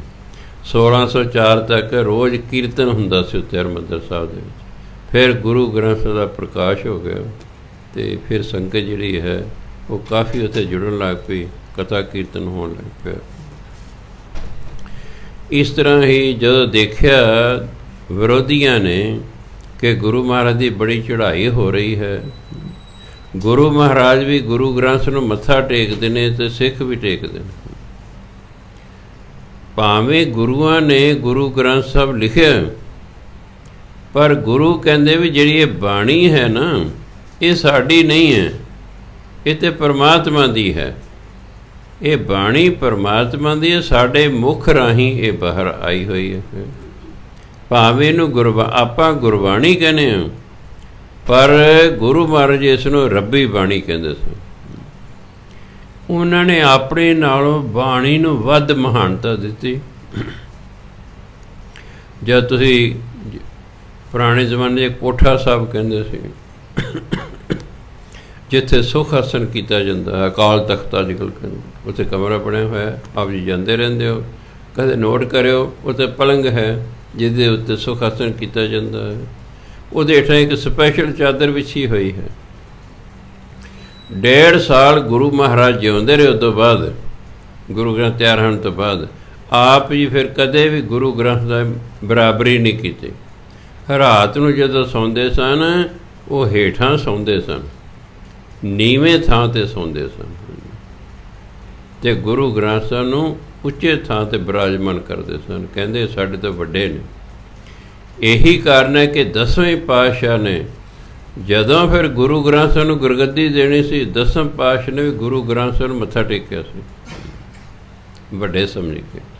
ਇਸ ਲਈ ਬਹੁਤ ਸਾਰੇ ਲੋਕਾਂ ਨੇ ਅਕਬਰ ਕੋਲ ਸ਼ਿਕਾਇਤ ਕਰਤੀ ਵੀ ਗੁਰੂ ਅਰਜਨ ਦੇਵ ਜੀ ਨੇ ਜਿਹੜਾ ਗ੍ਰੰਥ ਤਿਆਰ ਕੀਤਾ ਨਾ, ਇਹ 'ਚ ਮੁਸਲਮਾਨਾਂ ਦੇ ਵਿਰੁੱਧ ਲਿਖਿਆ ਹੋਇਆ ਹੈ। ਅਕਬਰ ਉਹਦਾ ਕੁਦਰਤੀ ਜਿਹੜਾ ਹੈ ਬਟਾਲੇ ਆਇਆ ਹੋਇਆ ਸੀ, ਉਹਨੇ ਸੁਨੇਹਾ ਅੰਮ੍ਰਿਤਸਰ ਭੇਜਤਾ ਕਿ ਤੁਹਾਡੀ ਸ਼ਿਕਾਇਤ ਆਈ ਹੈ ਜੀ, ਜਿਹੜਾ ਤੁਸੀਂ ਗ੍ਰੰਥ ਲਿਖਿਆ ਉਹ ਲੈ ਕੇ ਆਓ। ਗੁਰੂ ਮਹਾਰਾਜ ਨੇ ਬਾਬਾ ਬੁੱਢਾ ਜੀ ਦੀ, ਭਾਈ ਗੁਰਦਾਸ ਜੀ ਦੀ ਅਤੇ ਹੋਰ ਸਿੱਖਾਂ ਦੀ ਡਿਊਟੀ ਲਾਈ ਕਿ ਤੁਸੀਂ ਸਤਿਕਾਰ ਸਹਿਤ ਇਹ ਜਿਹੜਾ ਹੈ ਅਕਬਰ ਕੋਲੇ ਲੈ ਕੇ ਜਾਣਾ ਬਟਾਲੇ, ਅਤੇ ਡਰਨਾ ਕੋਈ ਨਹੀਂ ਹੈਗਾ। ਜੋ ਅਕਬਰ ਪੁੱਛੇ ਉਹ ਸਾਫ਼ ਸਾਫ਼ ਉਸ ਨੂੰ ਦੱਸਣਾ ਹੈ। ਚਲੋ ਸਿੱਖਾਂ ਨੇ ਜਦੋਂ ਉੱਥੋਂ ਸਿੱਖਾਂ ਨੂੰ ਸੁਨੇਹੇ ਪਹੁੰਚ ਗਏ ਵੀ ਗੁਰੂ ਗ੍ਰੰਥ ਸਾਹਿਬ ਆ ਰਿਹਾ ਹੈ, ਵੀ ਇਹਨੂੰ ਉੱਚੀ ਥਾਂ 'ਤੇ ਬਿਰਾਜਮਾਨ ਕਰਨਾ ਹੈ। ਉੱਥੇ ਪ੍ਰਬੰਧ, ਜਿਵੇਂ ਸਟੇਜ ਬਣਾਉਣੇ, ਇਸ ਤਰ੍ਹਾਂ ਪ੍ਰਬੰਧ ਕਰ ਦਿੱਤਾ ਗਿਆ। ਢੋਲਕੀਆਂ ਛੈਣੇ ਵੱਜ ਰਹੇ ਨੇ, ਸੰਖ ਪੂਰੇ ਜਾ ਰਹੇ ਨੇ, ਬੜੀ ਸੰਗਤ ਰਾਜ ਰਲੀ ਜਾਂਦੀ, ਨਾਲ ਸ਼ਬਦ ਕੀਰਤਨ ਹੋ ਰਿਹਾ ਹੈ। ਜਦੋਂ ਨੇੜੇ ਪਹੁੰਚੇ ਜਿੱਥੇ ਅਕਬਰ ਠਹਿਰਿਆ ਹੋਇਆ ਸੀ, ਅਕਬਰ ਪੁੱਛਦਾ ਆਪਣੇ ਸਾਥੀਆਂ ਨੂੰ ਵੀ ਇਹ ਕੀ ਹੋ ਰਿਹਾ ਹੈ। ਕਹਿੰਦੇ ਜੀ ਇਹ ਨਾ ਜਿਹੜਾ ਗ੍ਰੰਥ ਲਿਖਿਆ ਪੰਚਮ ਪਾਤਸ਼ਾਹ ਨੇ ਉਹਨੂੰ ਲਿਆ ਰਹੇ ਹਨ। ਕਹਿੰਦੇ ਅੱਛਾ, ਇੰਨੇ ਸਤਿਕਾਰ ਨਾਲ ਲਿਆ ਰਹੇ ਹਨ? ਹਾਂਜੀ। ਚਲੋ ਲਿਆ ਉੱਚੀ ਥਾਂ 'ਤੇ ਬਿਰਾਜਮਾਨ ਕੀਤਾ ਗੁਰੂ ਗ੍ਰੰਥ ਸਾਹਿਬ। ਅਤੇ ਬਾਬਾ ਬੁੱਢਾ ਜੀ ਅਤੇ ਭਾਈ ਗੁਰਦਾਸ ਕਹਿੰਦੇ ਬੋਲੋ ਜੀ ਮਾਂ, ਕੀ ਤੁਹਾਨੂੰ ਸ਼ੰਕਾ ਹੈ, ਕੀ ਸ਼ਿਕਾਇਤ ਆਈ? ਉਹ ਕਹਿੰਦੇ ਵੀ ਇਹਦੇ ਵਿੱਚ ਮੁਸਲਮਾਨਾਂ ਦੇ ਵਿਰੁੱਧ ਲਿਖਿਆ। ਕਹਿੰਦੇ ਇਹਦੇ ਕਿਸੇ ਦੇ ਵਿਰੁੱਧ ਨਹੀਂ ਲਿਖਿਆ ਹੋਇਆ ਜੀ, ਤੁਸੀਂ ਆਪ ਪੜ੍ਹ ਕੇ ਵੇਖ ਸਕਦੇ ਹੋ। ਉਹ ਕਹਿੰਦੇ ਨਹੀਂ, ਇੰਨੇ ਸਫ਼ੇ ਤੋਂ ਮੈਨੂੰ ਪੜ੍ਹ ਕੇ ਸੁਣਾਓ। ਉਹ ਬਾਬਾ ਬੁੱਢੇ ਉਹਨੇ ਸਫ਼ੇ ਤੋਂ ਪੜ੍ਹ ਕੇ ਸੁਣਾਤਾ, ਉਹਨੂੰ ਕੋਈ ਐਸੀ ਗੱਲ ਨਹੀਂ ਮਿਲੀ। ਇੰਨੇ ਸਫ਼ੇ ਤੋਂ ਪੜ੍ਹ ਕੇ ਸੁਣਾਓ, ਉਹ ਤੋਂ ਸੁਣਾਤਾ। 5-7 ਥਾਵਾਂ ਤੋਂ ਅਕਬਰ ਨੇ ਉਹ ਪਾਠ ਸੁਣਿਆ। ਉਹ ਕਹਿੰਦਾ ਇਹ 'ਚ ਤਾਂ ਗੱਲਾਂ ਹੀ ਬੜੀਆਂ ਵਧੀਆ ਲਿਖੀਆਂ ਹੋਈਆਂ ਹਨ। ਅਕਬਰ ਨੇ ਖੁਸ਼ ਹੋ ਕੇ 51 ਸੋਨੇ ਦੀ ਮੋਹਰਾਂ ਗੁਰੂ ਗ੍ਰੰਥ ਸਾਹਿਬ ਨੂੰ ਮੱਥਾ ਟੇਕਤਾ, ਅਤੇ ਬੜੇ ਸਤਿਕਾਰ ਦੇ ਨਾਲ ਉਹਨਾਂ ਸਾਰਿਆਂ ਨੂੰ ਸਰੋਪੇ ਦੇ ਕੇ ਵਾਪਸ ਭੇਜੇ। ਉਹਨਾਂ ਦਿਨਾਂ ਦੇ ਵਿੱਚ ਜਿਹੜਾ ਹੈ ਪੰਜਾਬ 'ਚ ਪੈ ਗਿਆ ਕਾਲ। ਪੁਰਾਣੇ ਜ਼ਮਾਨੇ ਦੇ ਵਿੱਚ ਮੀਂਹ 'ਤੇ ਨਿਰਭਰ ਸੀ ਫਸਲ। ਅੱਜ ਦੀ ਤਰ੍ਹਾਂ ਨਹਿਰਾਂ ਨਹੀਂ ਸਨ, ਸੂਏ ਨਹੀਂ ਸਨ, ਨਾ ਕੋਈ ਟਿਊਬਵੈੱਲ ਸਨ, ਨਾ ਕੋਈ ਬਹੁਤੇ ਖੂਹ ਹੁੰਦੇ, ਥੋੜ੍ਹੇ ਬਹੁਤੇ ਖੂਹ ਹੁੰਦੇ ਸਨ। ਜੇ ਮੀਂਹ ਪੈਂਦਾ ਸੀ ਫਸਲ ਹੋ ਜਾਂਦੀ ਸੀ, ਨਹੀਂ ਮੀਂਹ ਪੈਂਦਾ ਸੀ ਫਸਲ ਸੁੱਕ ਜਾਂਦੀ ਸੀ। ਜਦੋਂ ਦਾਣੇ ਨਾ ਹੋਣ ਉਹਨੂੰ ਕਹਿੰਦੇ ਕਾਲ ਪੈ ਗਿਆ। ਕਾਲ ਪੈ ਗਿਆ, ਸਰਕਾਰ ਮਾਮਲਾ ਮੰਗਦੀ ਹੈ। ਫਿਰ ਸਿੱਖ ਆਏ ਗੁਰੂ ਮਹਾਰਾਜ ਕੋਲੇ ਵੀ ਸਾਡਾ ਮਾਮਲਾ ਮੁਆਫ ਕਰਵਾ ਦਿਓ। ਗੁਰੂ ਮਹਾਰਾਜ ਨੇ ਅਕਬਰ ਨੂੰ ਸੁਨੇਹਾ ਭੇਜਿਆ ਕਿ ਇਸ ਤਰ੍ਹਾਂ ਕਾਲ ਪੈ ਗਿਆ ਹੈ, ਅਤੇ ਜਿਹੜੇ ਲੋਕ ਨੇ, ਕਿਸਾਨ ਨੇ, ਉਹ ਮਾਮਲਾ ਨਹੀਂ ਦੇ ਸਕਦੇ ਕਿਉਂਕਿ ਉਹਨੂੰ ਆਮਦਨ ਕੋਈ ਨਹੀਂ ਹੋਈ। ਅਤੇ ਅਕਬਰ ਨੇ ਮਾਮਲਾ ਮੁਆਫ ਕਰਤਾ ਗੁਰੂ ਮਹਾਰਾਜ ਦੇ ਕਹਿਣ 'ਤੇ। ਇਸ ਪ੍ਰਕਾਰ ਸਮਾਂ ਬੀਤਦਾ ਗਿਆ। ਅੱਗੇ ਜਿਹੜਾ ਸਾਰਾ ਪ੍ਰਸੰਗ ਹੈ ਉਹਨਾਂ ਦੀ ਸ਼ਹੀਦੀ ਨਾਲ ਹੈ, ਕਿਉਂਕਿ ਆਪਾਂ ਪ੍ਰਕਾਸ਼ ਦਿਹਾੜਾ ਮਨਾ ਰਹੇ ਹਾਂ। ਇਸ ਲਈ ਆਪਾਂ ਨੇ ਸ਼ਹੀਦੀ ਦੀ ਇੱਥੇ ਕੋਈ ਗੱਲ ਨਹੀਂ ਕਰਨੀ। ਹੁਣ ਆਪਾਂ ਨੌਵੇਂ ਪਾਤਸ਼ਾਹ ਦੇ ਜੀਵਨ 'ਤੇ ਵਿਚਾਰ ਕਰਨੀ ਹੈ। ਗੁਰੂ ਤੇਗ ਬਹਾਦਰ ਜੀ ਮਹਾਰਾਜ 1621 ਸਨ ਹੈ, ਅੰਮ੍ਰਿਤਸਰ ਸ਼ਹਿਰ ਹੈ। 6ਵੇਂ ਪਾਤਸ਼ਾਹ ਦੇ ਘਰ ਗੁਰੂ ਤੇਗ ਬਹਾਦਰ ਜੀ ਮਹਾਰਾਜ ਦਾ ਪ੍ਰਕਾਸ਼ ਹੋਇਆ, ਕਿਉਂਕਿ 6ਵੇਂ ਪਾਤਸ਼ਾਹ ਦੇ 5 ਸਾਹਿਬਜ਼ਾਦੇ ਸਨ। ਸਭ ਤੋਂ ਵੱਡੇ ਬਾਬਾ ਗੁਰਦਿੱਤਾ ਜੀ ਸਨ ਅਤੇ ਸਭ ਤੋਂ ਛੋਟੇ ਗੁਰੂ ਅਰਜਨ ਦੇਵ ਮਹਾਰਾਜ ਨਾ ਗੁਰੂ ਤੇਗ ਬਹਾਦਰ ਮਹਾਰਾਜ ਸਨ। ਇਹ 6ਵੇਂ ਪਾਤਸ਼ਾਹ ਦੀ ਇੱਕ ਸਪੁੱਤਰੀ ਸੀ, 5 ਸਪੁੱਤਰ ਸਨ। ਸੋ ਸਭ ਤੋਂ ਛੋਟੇ ਗੁਰੂ ਤੇਗ ਬਹਾਦਰ ਮਹਾਰਾਜ ਸਨ। 1621 ਸਨ ਦੇ ਵਿੱਚ ਆਪ ਜੀ ਦਾ ਪ੍ਰਕਾਸ਼ ਅੰਮ੍ਰਿਤਸਰ ਵਿੱਚ ਹੋਇਆ। ਜਦੋਂ ਬੱਚੇ ਦੇ ਦਰਸ਼ਨ ਕਰਾਏ 6ਵੇਂ ਪਾਤਸ਼ਾਹ ਨੂੰ, ਇੱਛਾ ਹੁੰਦੀ ਮਾਂ ਪਿਓ ਦੀ, ਮਾਂ ਨੇ ਤਾਂ ਪੈਦਾ ਹੀ ਕੀਤਾ, ਬਾਪ ਦੀ ਇੱਛਾ ਹੁੰਦੀ ਮੈਂ ਆਪਣੇ ਪੁੱਤਰ ਨੂੰ ਧੀ ਨੂੰ ਵੇਖਾਂ। ਜਦੋਂ ਵਿਖਾਏ ਤਾਂ ਉਹਨਾਂ ਨੇ ਭਵਿੱਖਬਾਣੀ ਕੀਤੀ ਵੀ ਇਹ ਜਿਹੜਾ ਮੇਰਾ ਲੜਕਾ ਹੈ ਬੜਾ ਸੂਰਬੀਰ ਯੋਧਾ ਹੋਵੇਗਾ, ਬੜਾ ਵੱਡਾ ਸੰਤ ਹੋਏਗਾ, ਇਹ ਹਿੰਦੂ ਧਰਮ ਦੀ ਰੱਖਿਆ ਕਰੇਗਾ। ਇਹ ਭਵਿੱਖਬਾਣੀ ਕੀਤੀ ਅਤੇ ਸਮਾਂ ਪਾ ਕੇ ਉਹ ਸਭ ਕੁਝ ਸੱਚ ਹੋ ਗਿਆ। ਜਦੋਂ ਆਪ ਜੀ 8 ਸਾਲਾਂ ਦੇ ਪੁਰਾਣੇ ਜ਼ਮਾਨੇ 'ਚ ਛੇਤੀ ਵਿਆਹ ਕਰ ਦਿੰਦੇ ਸਨ। ਮੁਕਲਾਵਾ ਭਾਵੇਂ ਦੇਰ ਨਾਲ ਜਾਂਦਾ ਸੀ, ਜਦੋਂ ਬੱਚੇ ਜਵਾਨ ਹੋ ਜਾਂਦੇ ਸਨ। ਵਿਆਹ 8-9 ਸਾਲ ਦੀ ਉਮਰ 'ਚ ਹੀ ਕਰਦੇ ਸਨ। ਆਪ ਜੀ ਦੀ ਉਮਰ ਉਦੋਂ ਕੁੱਲ 8 ਸਾਲ ਸੀ ਜਦੋਂ ਆਪ ਜੀ ਦੀ ਸ਼ਾਦੀ ਕਰਤਾਰਪੁਰ ਦੀ ਲੜਕੀ ਬੀਬੀ ਗੁਜਰੀ ਜੀ ਨਾਲ ਆਪ ਜੀ ਦੀ ਸ਼ਾਦੀ ਹੋ ਗਈ, ਗੁਰੂ ਤੇਗ ਬਹਾਦਰ ਮਹਾਰਾਜ। 1634 ਈਸਵੀ ਦੇ ਵਿੱਚ, ਕਿਉਂਕਿ 6ਵੇਂ ਪਾਤਸ਼ਾਹ ਨਾਲ ਮੁਗਲਾਂ ਨੇ 4 ਵਾਰ ਯੁੱਧ ਕੀਤਾ। ਅਖੀਰਲਾ ਯੁੱਧ ਕਰਤਾਰਪੁਰ ਦਾ ਸੀ, ਉਹ ਹੈ 1634 ਈਸਵੀ 'ਚ। ਤਾਂ ਦੇਖੋ 1621 ਵਿੱਚ ਆਪ ਜੀ ਦਾ ਪ੍ਰਕਾਸ਼ ਹੋਇਆ। 1634 'ਚ ਆਖਰੀ ਲੜਾਈ ਹੈ। ਗੁਰੂ ਤੇਗ ਬਹਾਦਰ ਉਸ ਵੇਲੇ 13 ਸਾਲਾਂ ਦੇ ਸਨ। ਫਿਰ ਲੜਾਈ ਦੇ ਮੈਦਾਨ ਵਿੱਚ ਆਪ ਜੀ ਨੇ ਤੇਗ ਦੇ ਜ਼ੌਹਰ ਵਿਖਾਏ। ਕਈ ਇਤਿਹਾਸਕਾਰ ਕਹਿੰਦੇ ਪਹਿਲਾਂ ਦਾ ਨਾਮ ਸੀ ਤੇਗ ਮੱਲ। ਜਦੋਂ ਇਹਨਾਂ ਬਹੁਤ ਜੌਹਰ ਵਿਖਾਇਆ ਨਾ ਬਹਾਦਰੀ ਦੇ ਤੇਗ ਦੇ ਨਾਲ, ਇਹਨਾਂ ਦਾ ਨਾਮ ਰੱਖਤਾ ਤੇਗ ਬਹਾਦਰ। ਉਦੋਂ ਬਾਅਦ ਫਿਰ ਤੇਗ ਬਹਾਦਰ ਕਰਕੇ ਪ੍ਰਸਿੱਧ ਹੋ ਗਏ। ਕਹਿੰਦੇ ਉਂਝ ਬਚਪਨ ਦਾ ਨਾਮ ਤੇਗ ਮੱਲ ਸੀ। ਤਾਂ ਭਜਨ ਬੰਦਗੀ ਤਾਂ ਛੋਟੀ ਉਮਰ ਤੋਂ ਹੀ ਕਰਦੇ ਸਨ ਜੀ। 1638 ਈਸਵੀ 'ਚ, ਕਿਉਂਕਿ 35 ਸਨ ਦੇ 1635 ਦੇ ਵਿੱਚ ਜੰਗਾਂ ਯੁੱਧਾਂ ਸਮਾਪਤ ਕਰਕੇ 6ਵੇਂ ਪਾਤਸ਼ਾਹ ਜਿਹੜੇ ਕੀਰਤਪੁਰ ਸਾਹਿਬ ਆ ਗਏ। 3 ਸਾਲ 9ਵੇਂ ਪਾਤਸ਼ਾਹ ਵੀ ਉੱਥੇ ਰਹੇ। ਜਿਹੜੇ ਕੀਰਤਪੁਰ ਸਾਹਿਬ ਜਾਂਦੇ ਰਹਿੰਦੇ ਹੋ, ਉਹਨਾਂ ਭੋਰਾ ਸਾਹਿਬ ਉੱਥੇ ਵੇਖਿਆ ਹੁਣ, ਜਿਹੜਾ ਸਾਡਾ ਅਸਲੀ ਸਥਾਨ ਹੈ, ਜਿੱਥੇ 6ਵੇਂ ਪਾਤਸ਼ਾਹ ਰਹੇ, ਜਿੱਥੇ 7ਵੇਂ ਪਾਤਸ਼ਾਹ ਰਹੇ, ਜਿੱਥੇ 8ਵੇਂ ਪਾਤਸ਼ਾਹ ਪੈਦਾ ਹੋਏ, ਜਿੱਥੇ 9ਵੇਂ ਪਾਤਸ਼ਾਹ ਰਹੇ, ਉਹ ਸਥਾਨ ਕੀਰਤਪੁਰ ਨਗਰ ਦੇ ਵਿੱਚ ਹੈ। ਬਹੁਤੇ ਲੋਕ ਬਾਬਾ ਗੁਰਦਿੱਤਾ ਜੀ ਅਤੇ ਕਿਹੜਾ ਮੁਸਲਮਾਨ ਪੀਰ ਬੁੱਢੇ ਸ਼ਾਹ, ਬਹੁਤੇ ਉਹਨਾਂ ਦੇ ਦਰਸ਼ਨ ਕਰਕੇ ਹੀ ਆ ਜਾਂਦੇ ਨੇ। ਜਿਹੜਾ ਸਾਡਾ ਅਸਲੀ ਥਾਂ ਹੈ ਕੀਰਤਪੁਰ ਨਗਰ ਦੇ ਅੰਦਰ, ਉੱਥੇ 6ਵੇਂ ਪਾਤਸ਼ਾਹ ਰਹੇ, 7ਵੇਂ ਪਾਤਸ਼ਾਹ ਰਹੇ, 8ਵੇਂ ਦਾ ਪ੍ਰਕਾਸ਼ ਹੀ ਉੱਥੇ ਹੋਇਆ, 9ਵੇਂ ਪਾਤਸ਼ਾਹ ਵੀ ਉੱਥੇ ਰਹੇ। 9ਵੇਂ ਪਾਤਸ਼ਾਹ ਕਿਉਂਕਿ ਭਜਨ ਬੰਦਗੀ ਦੇ ਵਿੱਚ ਹਮੇਸ਼ਾ ਲੱਗੇ ਰਹਿੰਦੇ ਸਨ, ਇਸ ਲਈ ਉਹਨਾਂ ਨੇ ਭੋਰਾ ਖੁਦਵਾਇਆ, ਭੋਰੇ 'ਚ ਰਹਿ ਕੇ ਭਜਨ ਬੰਦਗੀ ਕਰਦੇ। 1638 ਈਸਵੀ ਦੇ ਵਿੱਚ 6ਵੇਂ ਪਾਤਸ਼ਾਹ ਨੇ ਆਪਣੀ ਸੁਪਤਨੀ ਨੂੰ ਹੁਕਮ ਕਰਤੇ ਨਾਨਕੀ ਨੂੰ ਕਿ ਤੁਸੀਂ ਜਿਹੜਾ ਹੈ ਆਪਣੇ ਪੇਕੇ ਘਰ ਬਕਾਲੇ ਚਲੇ ਜਾਓ। ਤਾਂ ਗੁਰੂ ਤੇਗ ਬਹਾਦਰ ਜੀ ਦੀ ਮਾਤਾ ਨਾਨਕੀ ਜੀ, ਗੁਰੂ ਤੇਗ ਬਹਾਦਰ ਜੀ ਮਹਾਰਾਜ ਦੀ ਸੁਪਤਨੀ ਮਾਤਾ ਗੁਜਰੀ ਜੀ, ਅਤੇ ਆਪ ਗੁਰੂ ਤੇਗ ਬਹਾਦਰ ਮਹਾਰਾਜ, ਇਹ ਬਟਾਲੇ ਜਾ ਗਏ ਨੇ। ਇੱਥੇ ਇਹਨਾਂ ਨੇ ਭਜਨ ਬੰਦਗੀ ਕਰਨੀ ਸੀ। ਇੱਥੇ ਵੀ ਇਹਨਾਂ ਨੇ ਭੋਰਾ ਖੁਦਵਾ ਲਿਆ ਸੀ। ਬਹੁਤ 1974 'ਚ ਮੈਂ ਗਿਆ ਸੀ ਪਹਿਲੀ ਵਾਰ ਜਦੋਂ, ਤਾਂ ਮੈਂ ਦੇਖਿਆ ਵਿੱਚ ਵੜ ਕੇ ਵੀ ਉਹ 5 ਫੁੱਟ ਲੰਮਾ ਹੈ, 5 ਫੁੱਟ ਚੌੜਾ ਹੈ, ਲੱਤਾਂ ਨਸਾਲ ਕੇ ਆਪਾਂ ਉਹਦੇ 'ਚ ਨਹੀਂ ਸੌਂ ਸਕਦੇ।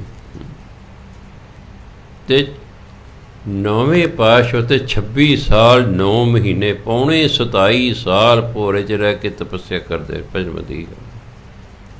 ਬਹੁਤ ਸਮਾਂ ਹੁੰਦਾ, ਬਾਹਰ ਬਹੁਤ ਘੱਟ ਨਿਕਲਦੇ ਸਨ।